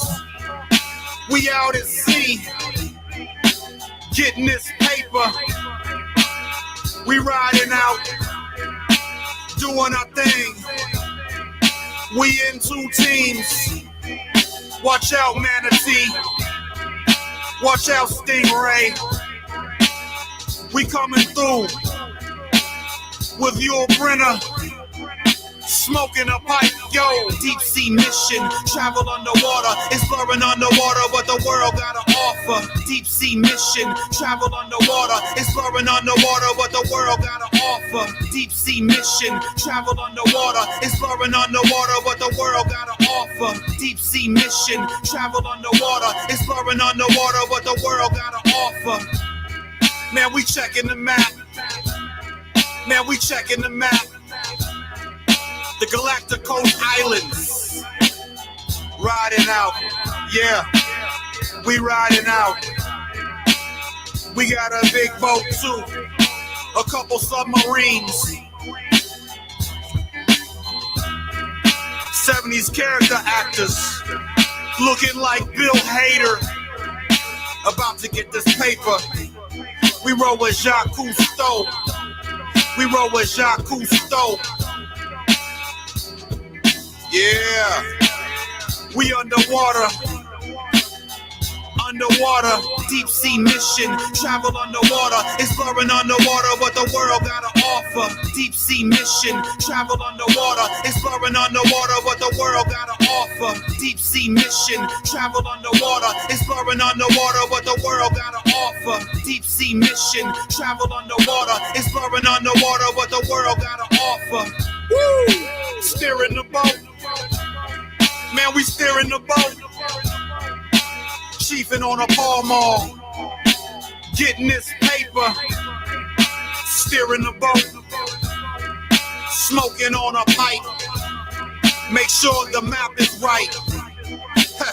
We coming through, getting this paper, Empire Strikes Back, Imperial ship, getting this paper, ain't got no anchors. We stay riding, deep sea riding, cause we steering the boat. Oh, deep sea mission, travel underwater, exploring underwater what the world gotta offer. Deep sea mission, travel underwater, exploring underwater what the world gotta offer. Deep sea mission, travel underwater, exploring underwater what the world gotta offer. Deep sea mission, travel underwater, exploring underwater what the world gotta offer. Deep sea mission, travel underwater, exploring underwater what the world gotta offer. Deep sea mission, travel underwater, exploring underwater what the world gotta offer. Deep sea mission, travel underwater, exploring underwater what the world gotta offer. This is it. Deep sea mission, travel underwater, exploring underwater what the world gotta offer. Not much. The world has not much to offer. Man, that shit got me hyped. Good suggestion, Frothy. Good suggestion, Frothy. We on a boat. Nope. Getting this paper. We riding out. Oh man, so great, so great. You know what? We might have to do that every week now. That was a new segment right now. I'm gonna play the gospel of paranorm. The gospel of paranorm every episode, man. Or maybe I'll just play something that I like that I know won't get flagged by YouTube. But yeah, that was great. That was great. That was a great little interlude, man. Yo, go check out Paranorm for real. Like, I've done a lot of songs with Paranorm. He put out an album with like 147 songs on one album. 147 songs now. And I'm on like 6 or 7 of them, which is like most of them are what you just heard right now. But like we have some other ones that we did that are doper. I might have to do that. I might have to play P every time I roll. That might be a beginning of the show thing now, you know? Or maybe I roll 2 blunts at one night and then I end up getting high most times. I mean, double the times with my homie Paranorm through Spirit. Americana Midnight can only be heard on YouTube. It can only be heard on YouTube unless you go to Bandcamp, Paranorm on Bandcamp, bandcamp.com Paranorm, and you can purchase the album and you can listen to Americana Midnight, excuse me. That is a song that I did with Paranorm. It was really dope. If I do say so myself, you can look it up on YouTube. Paracon, Parkhan, Americana Midnight. Actually, you know what? I'm gonna pull that up for y'all right now. Not gonna play the whole song. Don't trip. This channel did not just turn into a disc jockey channel. Frothy says, "Oh my God, play it." Yeah, it's on the album. It's on the album. Tight. Yeah, it's on the album. I am going to add it to the stage now, and I'm just gonna stop talking and let y'all enjoy this. This is Americana Midnight, AMERIKHANA, midnight. Let's go.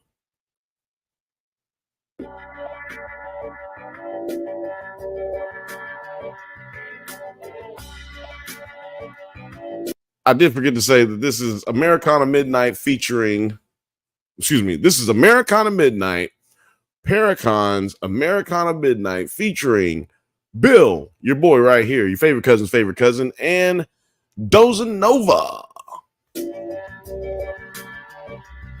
Hey yo, Captain, I'm out fracking, click, clacking, and clapping. Americana, flora, fauna, Daniel Boone out trapping. Drinking wild turkey, shooting at a wild turkey with the coal miner's daughter and some smoked pheasant jerky. Allegheny front, truffle hunting and blooding. Kanawha river boat, got them boat subs, boat bumping. Skull spit mixed with BBQ pit drips. Flying J truck stop, trucker hats and grits. Driving county roads, loped and low key. Buford T, Justice Smokey on a mission to smoke weed. Waffle House chillin'. Chillin'. Dixie up at Crystal with a pistol to fill 'em.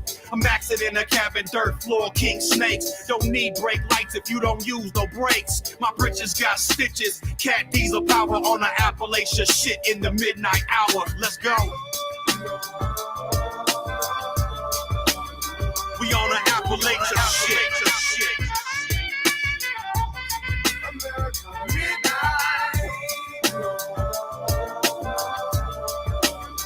We on the Appalachia shit.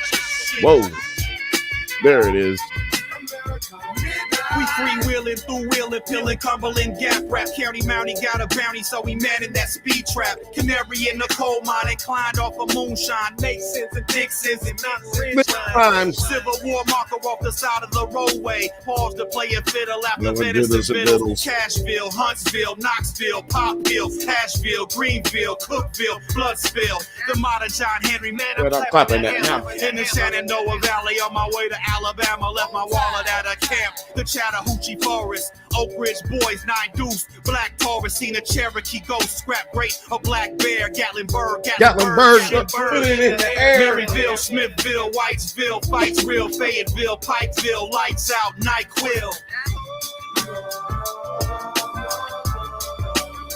We on an Appalachia shit.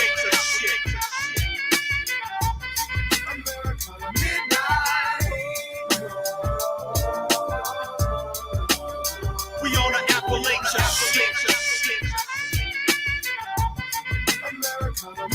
I'm in a coonskin cap with the strap powder horn up in the church with Craig Mack screaming bird is born. Preacher man with a stake, man we at the revival, man we at the jamboree selling Gideon Bibles. They call me Johnny Weed C, Smoky Mountain the zone, Froggy winner quarter Come on. Rock Lee, Greenwood, God bless the U.S. Rockabilly, Hilly Billy, Psycho Billy, Finesse. I'm in some Stone Mountain trousers with the Bible belt, smoking bluegrass with a switch, man. I'm giving out wealth. Merle Haggard's the swagger, Chattanooga Shine Shuffle. Bastard has a county Bowie knife in the duffel. We riding out from Gettysburg, Black Oak, Arkansas, Atlanta Rhythm Section, 2 packs of Paul Malls, Dollywood, Pigeon 4, Tennessee, I-40 with the 40, Piggly Wiggly, Sweet Tea, ayy. We on the Appalachia shit. Americana Midnight. We on the Appalachia shit. What y'all talking about out there? Let's go, Banthas. Let's go. It's the Bantha bunch out here. This is Paranorm featuring your boy Bill, your favorite cousin's favorite cousin, and Doza Nova. Yeah, that's me singing right there. I don't even know if y'all can hear me right now. Americana Midnight.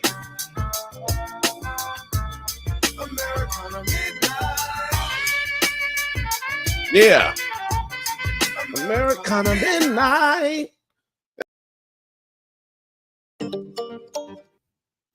Sorry. Yeah, that's me singing right there. That on that joint. That's what I do when I'm not here entertaining you guys. Try to do a little singing on the side. Miriam on the side. Yeah, man. What else was I about to talk about? Oh, well, let me just say this. Shout out to Paranorm. Yeah. Okay. Thank you. Thank you, Frothy. Yeah, y'all can hear me. Appreciate it.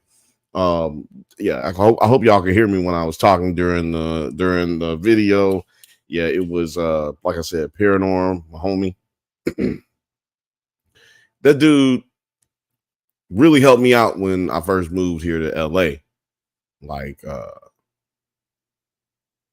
don't really want to go into it too much tonight, but like dude really helped me a lot. And obviously I'm on a lot of his shit, like I just said. So, you know, that really helped us a lot. And also, he'll never be watching this, at least not live, but he definitely like fucks with us. He's always telling everybody about the Drunk Bantha, supporting, and it's always love, man. Film Age, what is up, dog? Welcome to the Pate. Or I don't know how long you've been here, but he said that was fire.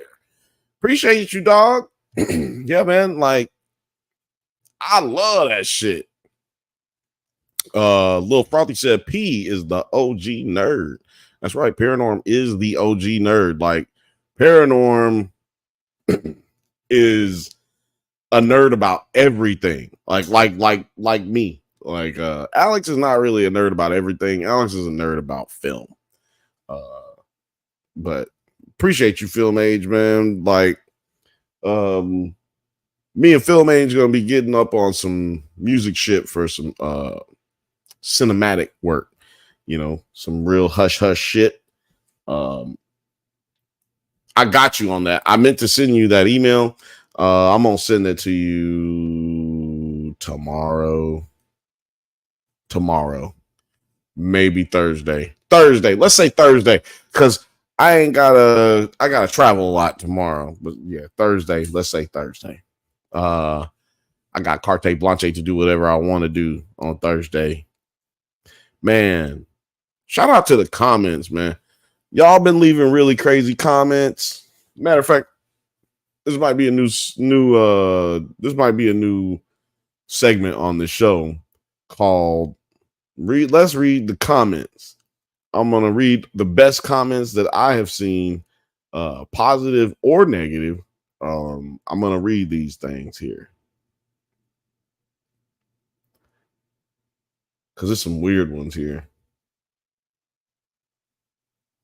No, not that one. So I'm gonna read a good one. Like,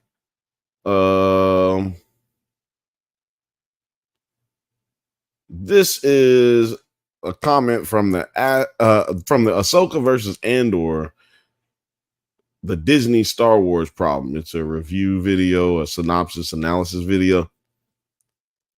Comments from Bobby Land. So I'm only picking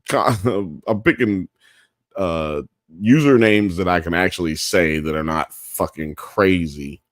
This one's from Outer Rim Pride. Outer Rim Pride says, it's honestly miraculous that Mon Mothra's throwaway deleted scene actress from all the way back in the prequels turned out to be insanely capable of her job. I mean, yeah, or excuse me, at her job, but yeah, right? Like, that to me was also surprising about Mon Mothra. She's a throwaway character in the first 3 movies, but then is a huge character going forward in our prequels. And they found a woman who looks like, it was casted very well. They found someone who looks just like the original actress from the 70s. But there's a really bad one in here that I'm looking for that I think Alex might have deleted.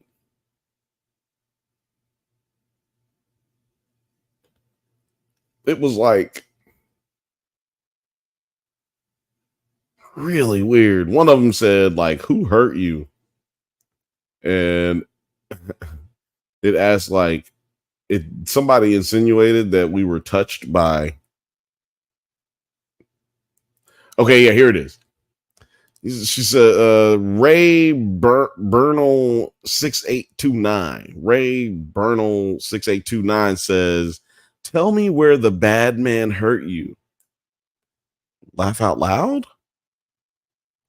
That's really weird.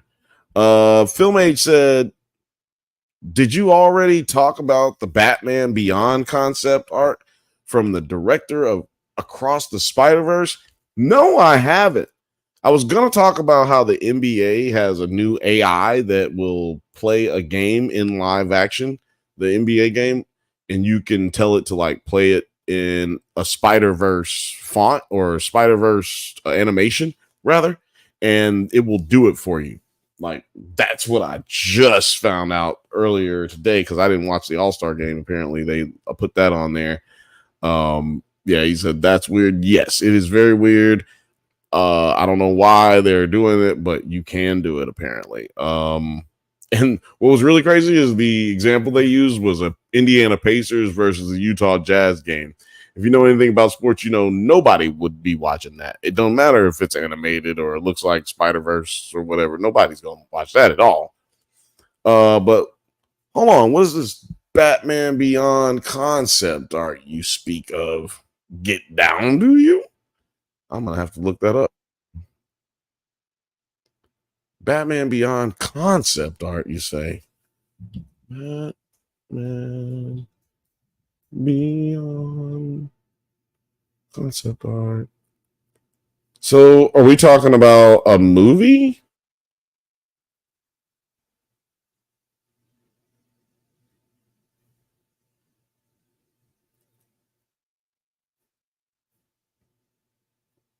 It's pulling up. It's going slow for some reason.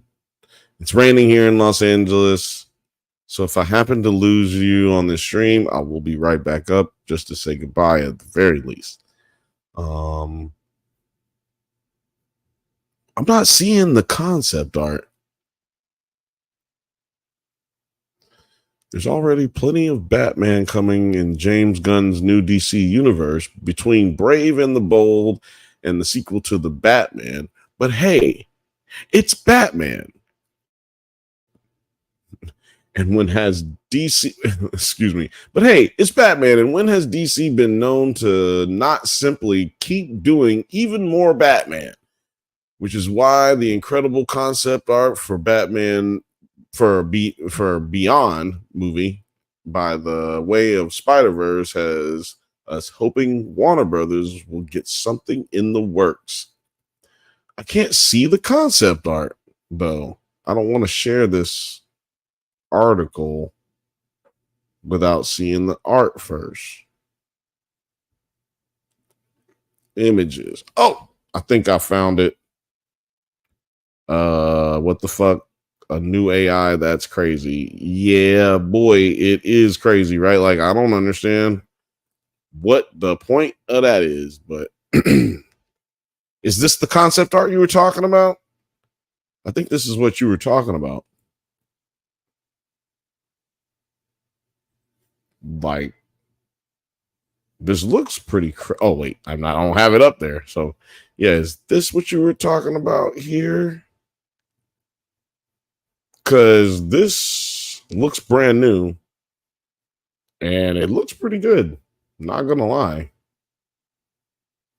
Let me just go to Reddit.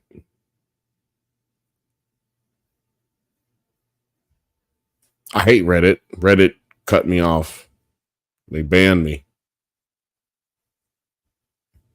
Said I was spamming. So, you know, oh my God, that looks really dope. Batman Beyond. So we got Ace Chemical over here, Janice, and Kincorp. Kinj. I can't remember how you say that one. But all those play big parts in the movie. I mean, in the TV show, if I'm not mistaken. So that's cool. We got the Beyond symbol. Now, tell me if I'm wrong, Film Age, but this is... Oh, sorry. I was sharing the wrong tab. But Film Age, is this here... So we got, like I said, we got Ace Chemical, Janice, but this Batman symbol, this Beyond symbol, it looks a little bit like edgier, right? Like this is a little bit rougher, right? Am I wrong? It seems like it's a little bit more scruffy, edgy, like worn, as opposed to like the original one on television. They had like a more of a polished, pristine look to it. I felt like, at least. I'm gonna go back and just pull up maybe a side by side.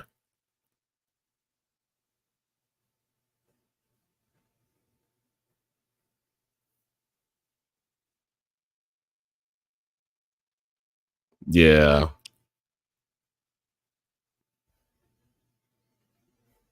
There's a little bit more. Oh, damn. I can't find a good picture that shows it, but just trust me that it does. It shows it.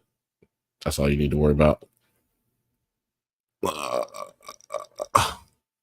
Here's one. Here you go, guys. So, yeah, I think this is a little bit smoother, right? Like, that right there is more like what we're used to. Yeah, he says, Film Age says, yeah, it's way more jagged. Yeah, I ain't gonna, man. I ain't gonna lie, man. I like this. I like this. This has kind of got me excited. I did not know that this was that this just happened, but because I don't get on the internet much. Like I'm against the internet mostly, but you know, I have to do this show. So what do you expect? What do you expect from me? This is really dope because this is Ink. One of the bigger, like one of the most dangerous villains that he has. I feel like Ink is like Clayface for Batman, the animated series. What do you guys feel like? Film Age says, I wish it was, he's talking about the this concept art. I wish it was less colorful and more gritty art deco design. Well, you know, I would say it looks like, because this is concept art, it looks like that could be a way that they're deciding to go, you know, eventually. I mean, I'll say there's still a chance that that's the way that they go, because this is just concept art. And like, I feel like this may be more what they're trying to go for the whole overall series. The look for the movie, excuse me. I keep saying series. For y'all who don't know, this was a television series before it was a comic book, and now it's a comic book that's really popular, actually. And now they're gonna make a movie, which is fucking amazing. I had no idea that they were making this, so I appreciate you throwing this up in the chat, Film Age. Y'all go and follow Film Age on Twitter. You know what I'm saying? Show them some love.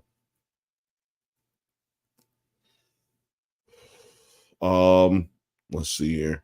Well, let me see something.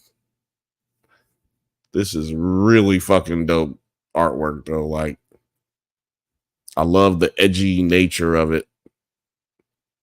It says here that we're at 2 hours and 34 minutes, 35 coming up. So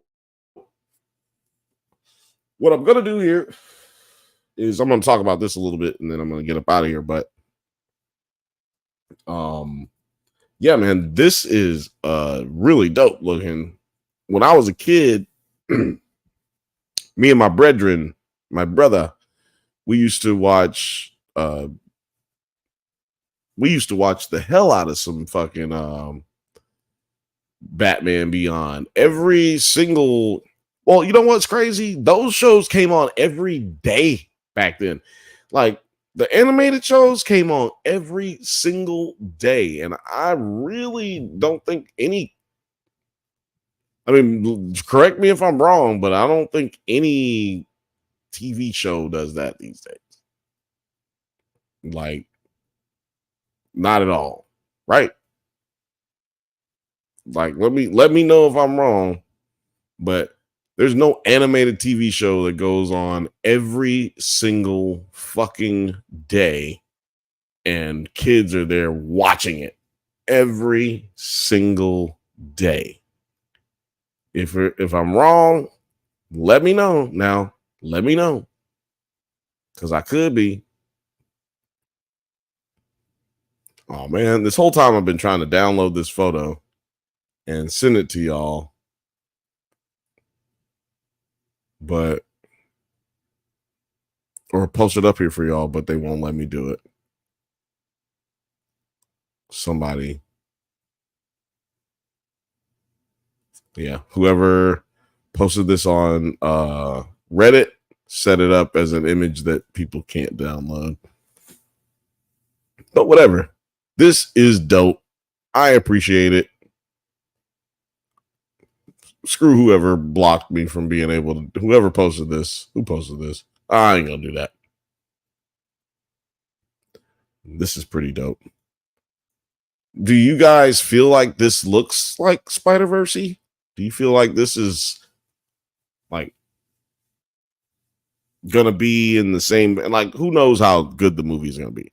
Do you feel like this will be in the same vein of the Spider-Verse animation wise, as far as how good it is?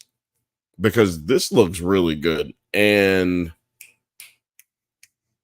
this is not gonna be by Sony, who did the Spider-Verse. This will be by Warner Brothers, so this will be their first attempt to go into this style of animation. This will be their first, like, hurrah, their big huzzah, I'm gonna try this. This is risky, but I'm here for it. Like, I'm here for the new, for the try something else, for the let's get a different like, we need different stories, man. Different stories. DC, they lean on things that they feel is working instead of trying new things. And Marvel has fallen into that trap now too. And I think that as soon as they can get out of those little habits, they can make some really good content.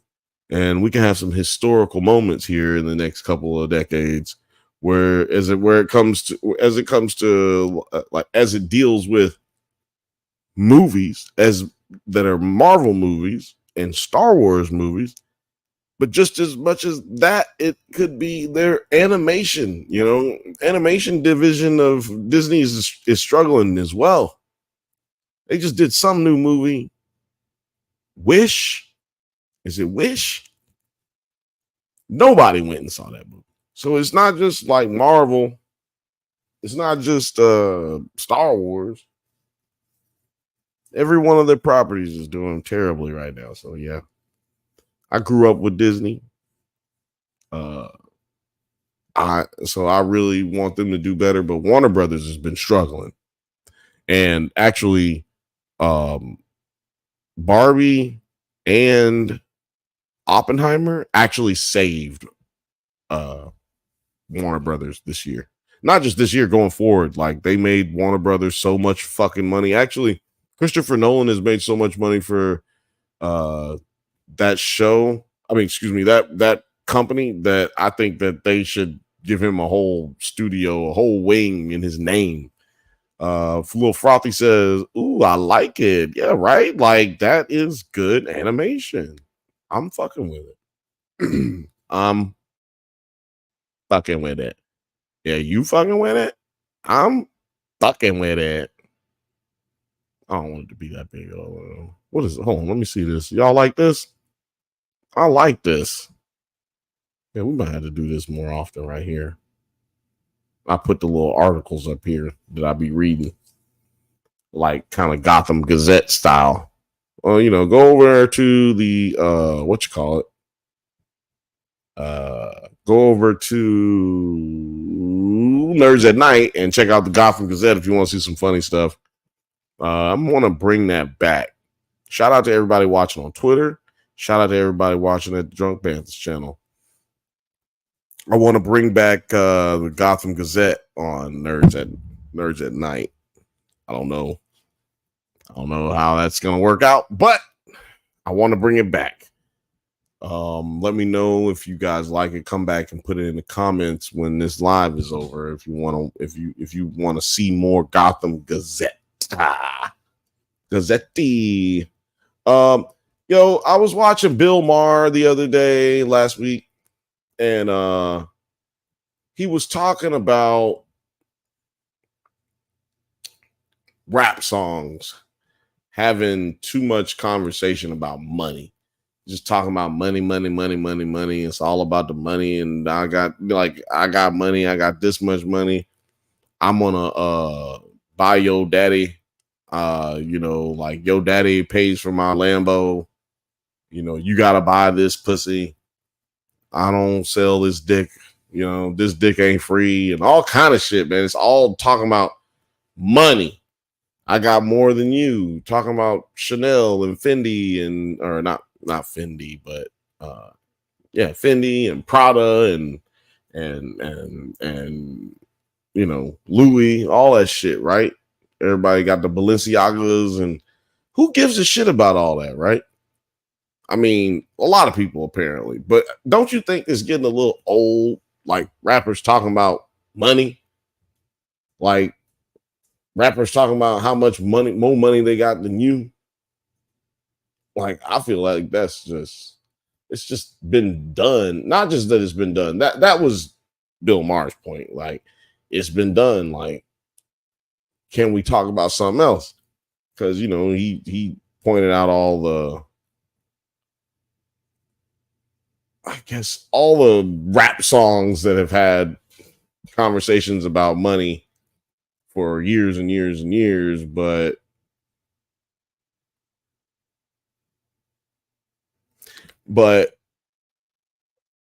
like just hip hop songs about money throughout the years, which he also pointed out. And why can't we go to something at least more creative as far as conversation? You could talk about money, but can we not have a more nuanced conversation? Is there no other story to tell? I guess is the point, right? Like, is there no other story really to tell? I mean, well, I feel like there is another story to tell. I do have to roll this blunt.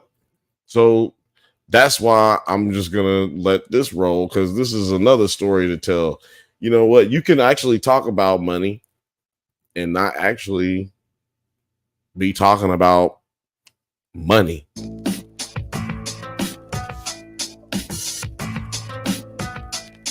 And Lil Frothy.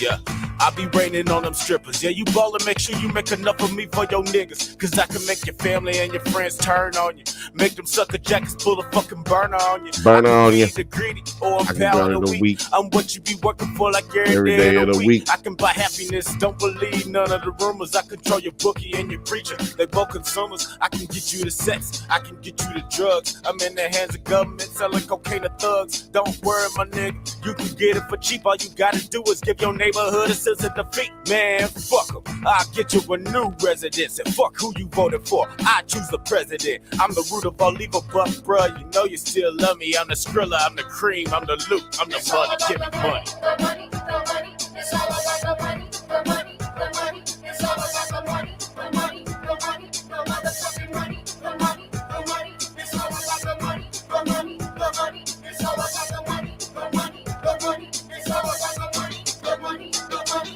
the motherfucking money. The money, the money. Money corrupts, don't mistake it. Some of these rappers frontin' like they really ballin' but barely making it. How many times you seen an artist had a game and a yo? Buy some jewelry, buy some cars and fire he broke. What you expect when you give a meal to a boy who had nothing? And you tell him hip hop is all about smoking and stuff. Man, it seems like the message is they ain't got no messages. But we on the precipice of setting precedents. I keep on going and stay focused on the progress until we get Halliburton's hold up off a car. They say the cream of the crop always rises to the top. Guess that means the black and the brown always getting tied down. I got money in the bag, got money in my hand. Got money for the poor, but money go to the man. Bruh, you just like me, trust me. If you ain't sleeping or shitting, you spending or chasing money. Now get the money. The money, the money. It's all about the money. The money, the money. It's all about the money. The money, the money. The motherfucking money. The money, the money. It's all about the money. The money, the money. It's all about the money. The money, the money. It's all about the money. The money, the money. The motherfucking money. The money, the money. Yeah, my crew be chasing that cheddar. You can call us that rat pack. Hoodie and a snapback, clean as a nigga in a hazmat. That black philosopher so fit with the loudmouth brother that's always talking shit. Sometimes you ain't got the money for what you need and buy what you want instead, and that's a symbol of greed. I ain't preaching. Nope. I've done the same thing, but if you want to change, you gotta make a change. I want my pocket sucker swole like sagging bag and berry. I want so much money that it's gonna be a bitch to carry. So much money, I won't stress so much finding a chick to marry. The idea of not finding the one's a little scary. Yeah. But shit, I cross the bridge when I burn it. I spend the cash when I earn it. I set the table, then turn it, put my shoe on another foot and walk a mile in some red bottoms, bruv. I've been had problems, so I'm well prepared for the money. The money, the money, it's all about the money. The money, the money, it's all about the money. The money, the money, the motherfucking money. The money, the money, it's all about the money. The money, the money, it's all about the money. The money, the money, it's all about the money. The money, the money, the motherfucking money. The money, the money, it's all about the money. Boo. That's what it's about. Man, that was cool. I mean, that was cool. Yeah, but that was your boy Poor Frisco, otherwise known as Grandmaster Jedi Alex. Yeah, the other part of the Drunk Banthas, who is not here right now, but yeah, man. And also featuring Lil Frothy, you know what I'm saying? Lil Frothy. Ooh, I like it. That pink is kind of intense. I don't know what you're talking about. But maybe in the video, I wasn't paying attention. I ain't even looking at the video. I was trying to roll this blunt as quickly as possible because it's almost time to get out of here. By the time I finish this blunt, we will be getting up out of here. But it's been dope. I've almost gone 3 straight hours talking to y'all. I don't know if y'all know this, but that is like the amount of time that a radio personality would be talking to you on AM sports radio or some shit. Like nobody who has a 4-hour show anymore, 3-hour show anymore on like radio or podcast. I'm doing this most of the time by myself, y'all. Like sometimes I try to have a guest. Sometimes it's just gonna be just me. You know what I mean? Most times it's gonna be just me. But we're gonna work it out because y'all here with me. You know what I'm talking about? Y'all here with me. So then we can have a show. It's your show as much as it is my show. I just can't put your name in the title because it's too many of y'all. You see what I'm saying? But y'all keep chatting with me and we're gonna have a good conversation. We're gonna have fun. You know, this ain't Shay and Ocho. This ain't your boy Uncle Shannon Sharp. You know, I can't have all the guests and goddamn having them acting crazy and telling stories, and everybody can't do all that. But we're going to have fun up here. We're going to drink. We're going to smoke. We're going to talk shit. We're going to learn something, you know. Every week, we're going to learn something. I had a roommate. Shout out to you if you're watching. I ain't going to say your name, but I had a roommate, and she just could not enjoy nothing if it was intelligent. If it was related to learning something, she hated it. You know what I'm saying? I feel bad for people who don't want to learn something. You know what I mean? Even though you interested in the topic, you don't want to learn just because you were more interested in foolishness. You know what I'm saying? You want to watch some reality TV show. I ain't giving nobody no shout outs, and I ain't gonna talk shit about you and say your name because you ain't finna get no money. Like, you ain't paying for me to do anything. I don't care how big or small my YouTube channel or my platform is. I ain't just gonna be saying your name to give you some money, but or any love or any audience. But yeah, man, we're not gonna do all that here. We just gonna try to talk about on this show on Tuesday every night at 8 p.m. Pacific time. Tuesdays, every Tuesday, we're gonna talk about documentaries. We're gonna talk about anything that's happening in the news that's nerdy. Like right now, like earlier, we just got through talking about the Batman Beyond concept art for the new movie. Film Age dropped that in the chat, and that's what we started talking about. You know, Morgan sent me a thing in the chat, like, well, not in the chat, but he DM'd me something about Borderlands. We went in there and we started talking about that. You know, the homie Yonko showed up. He's a new guy. He's a new, you know, guess what? He's a subscriber now. He's out here doing it. You know what I'm saying? We started talking about climate change. We started talking about the live show that we're gonna do in LA or Chicago. You know, this is where you get the news updates that we don't have time to get into on Mondays when we do the Drunk Banthas podcast on Monday, every Monday at 8 p.m. Pacific time. You see what I'm saying? It's hard to get that kind of stuff in, but when y'all just, you know, contribute to the chat, it really helps, because I have something that I'm going to talk about, but y'all ain't going to want to sit here and just listen to me ramble on about the same thing over and over and over for 2-3 hours. So when y'all participate in the chat, it really helps. I'm trying to get a situation like we got to keep sharing this and we got to keep liking these episodes, because I'm trying to generate a situation where I can get you guys to call in live. But I have to have a switchboard just giving you some behind the scenes. I have to have like basically multiple lines open to do that.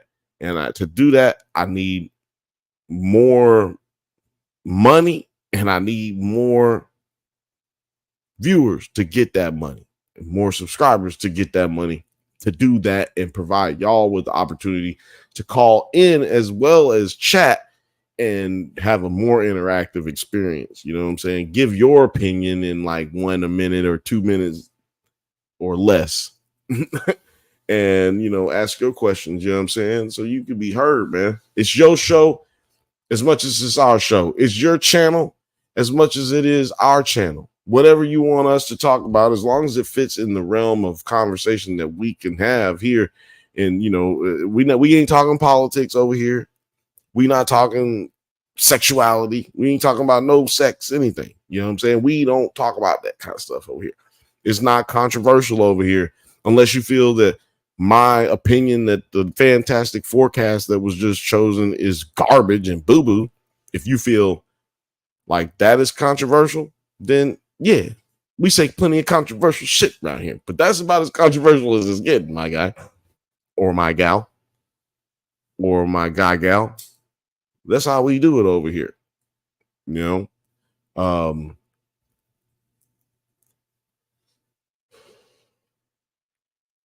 Like I said, we give away hoodies.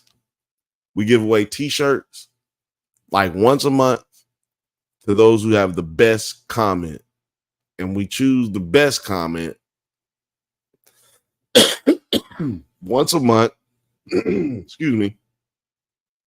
And we tell people, look, you got to be subscribed and you have to have liked the video.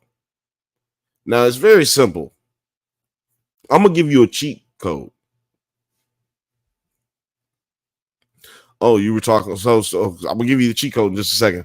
Frothy says that pink is kind of intense.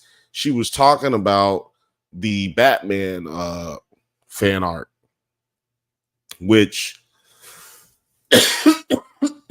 sorry, hold on a second, y'all. God damn. Yeah, she was talking about the pink, which is look how dope this shit is. This is an interesting color scheme that they decided to go with. And yeah, this is all very dope. I think the pink really makes the black of the suit and the black of Ink's, I guess, exterior. It makes it all pop a little bit more. That pink really does help. You're right.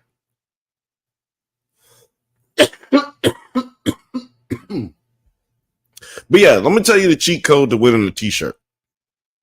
Because I don't feel like enough people try to take advantage of it. Maybe you think it's like gonna be hard or something. Like maybe you think it'll be like you won't get one. Like, oh, I don't want to get one. I won't try. Definitely try, man. Definitely try. Because you could been done won a shirt, but you be playing around. Because what happens a lot of the time is we'll announce a winner and don't nobody fucking like respond. So you have we'll announce a winner, but if you don't respond, then you're not gonna get the shirt. You're not gonna get the hoodie. You're not gonna get the beanie or whatever it is. And let me tell you something. If you got a big giant fucking head and you think these won't fit, dude, I got a massive head and a lot of hair, and I got room in this motherfucker. Like, we got a lot of room in this bitch. Like, I could tuck my hair in here. So if you like that, go check it out. Shame on you if you didn't buy anything for your girlfriend or your boyfriend for Valentine's Day and you didn't get one of these or get something off the merch store. Shame on you. You don't love your girl. You don't love your dude. You don't. You don't love your binary or whoever. You don't love them because you ain't getting no Drum Banthas merch. But shout out to y'all who did though, because people was out here getting stuff, man. We really appreciate you. But yeah, the cheat code is to just post a comment. Make sure it's a good comment, be funny, something to stand out. Be funny. Then when you get chosen, you hear your name. The way you got to prove that you are subscribed, the way you prove that you are that you have liked the video as well as you commented, you just screenshot it. That's what we ask. You screenshot it and then you send it to us in the DM when we have announced your name. You don't even have, you can unlike, you can unsubscribe, get your free t-shirt. That's how easy it is. You ain't even really got to fuck with the show. You ain't got to fuck up your algorithm. You ain't got to do none of that. Just like, subscribe, come back, get your t-shirt. Watch. You still got to watch, right? You got to watch and find out if you want. Or maybe you just skip to the end of the video and find out that you won. That's when we announce it. We announce it at the end of the video. You get your free t-shirt, man. I'm trying to teach you the cheat codes, man. It's easy, man. People be asking me to get them a shirt. Like, nigga, I can't get you a shirt. I have to buy a shirt if I get a shirt. You think shit's free in life? But you can cash app us as well, I guess, at Into Never. Cash money sign Into Never, INTONEVER. And we take goddamn cash app too. And you can get a shirt. I'll send you a shirt. Free shipping and handling. If you just want to send me the money for the amount that it is on the store, I can do that too. Because you know what? I don't know why that's easier for you. But if it is easier for you, let's handle it, man. Let's do it and let's get it done, man. Because I'm just trying to give y'all the best ways to help support us. Because I know y'all really fucking with us, man. Y'all really fucking with us. I appreciate it. I am about to get up out of here. For anyone who wants to find us on Well, actually, so shout out to everybody watching on Drunk Banthas. Shout out to everybody watching on Twitter or X, whatever y'all want. Y'all call it X or y'all call it Twitter. Let me know. But yeah, I call it Twitter still. But you know what? I might have to change that because they just actually changed the .com to x.com. So you know what? I might have to stop being disrespectful and actually just start calling them X. But, you know, I don't really trust.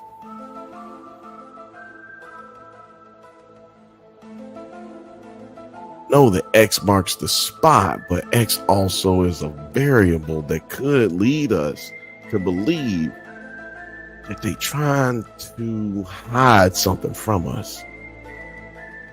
What that is could be aliens, but is it? I don't know. We'll find out next week, right here on the Bantha Bunch. Yeah, man, we do this every Tuesday at 8 p.m. Pacific time. Okay, every Tuesday, 8 p.m. Pacific time.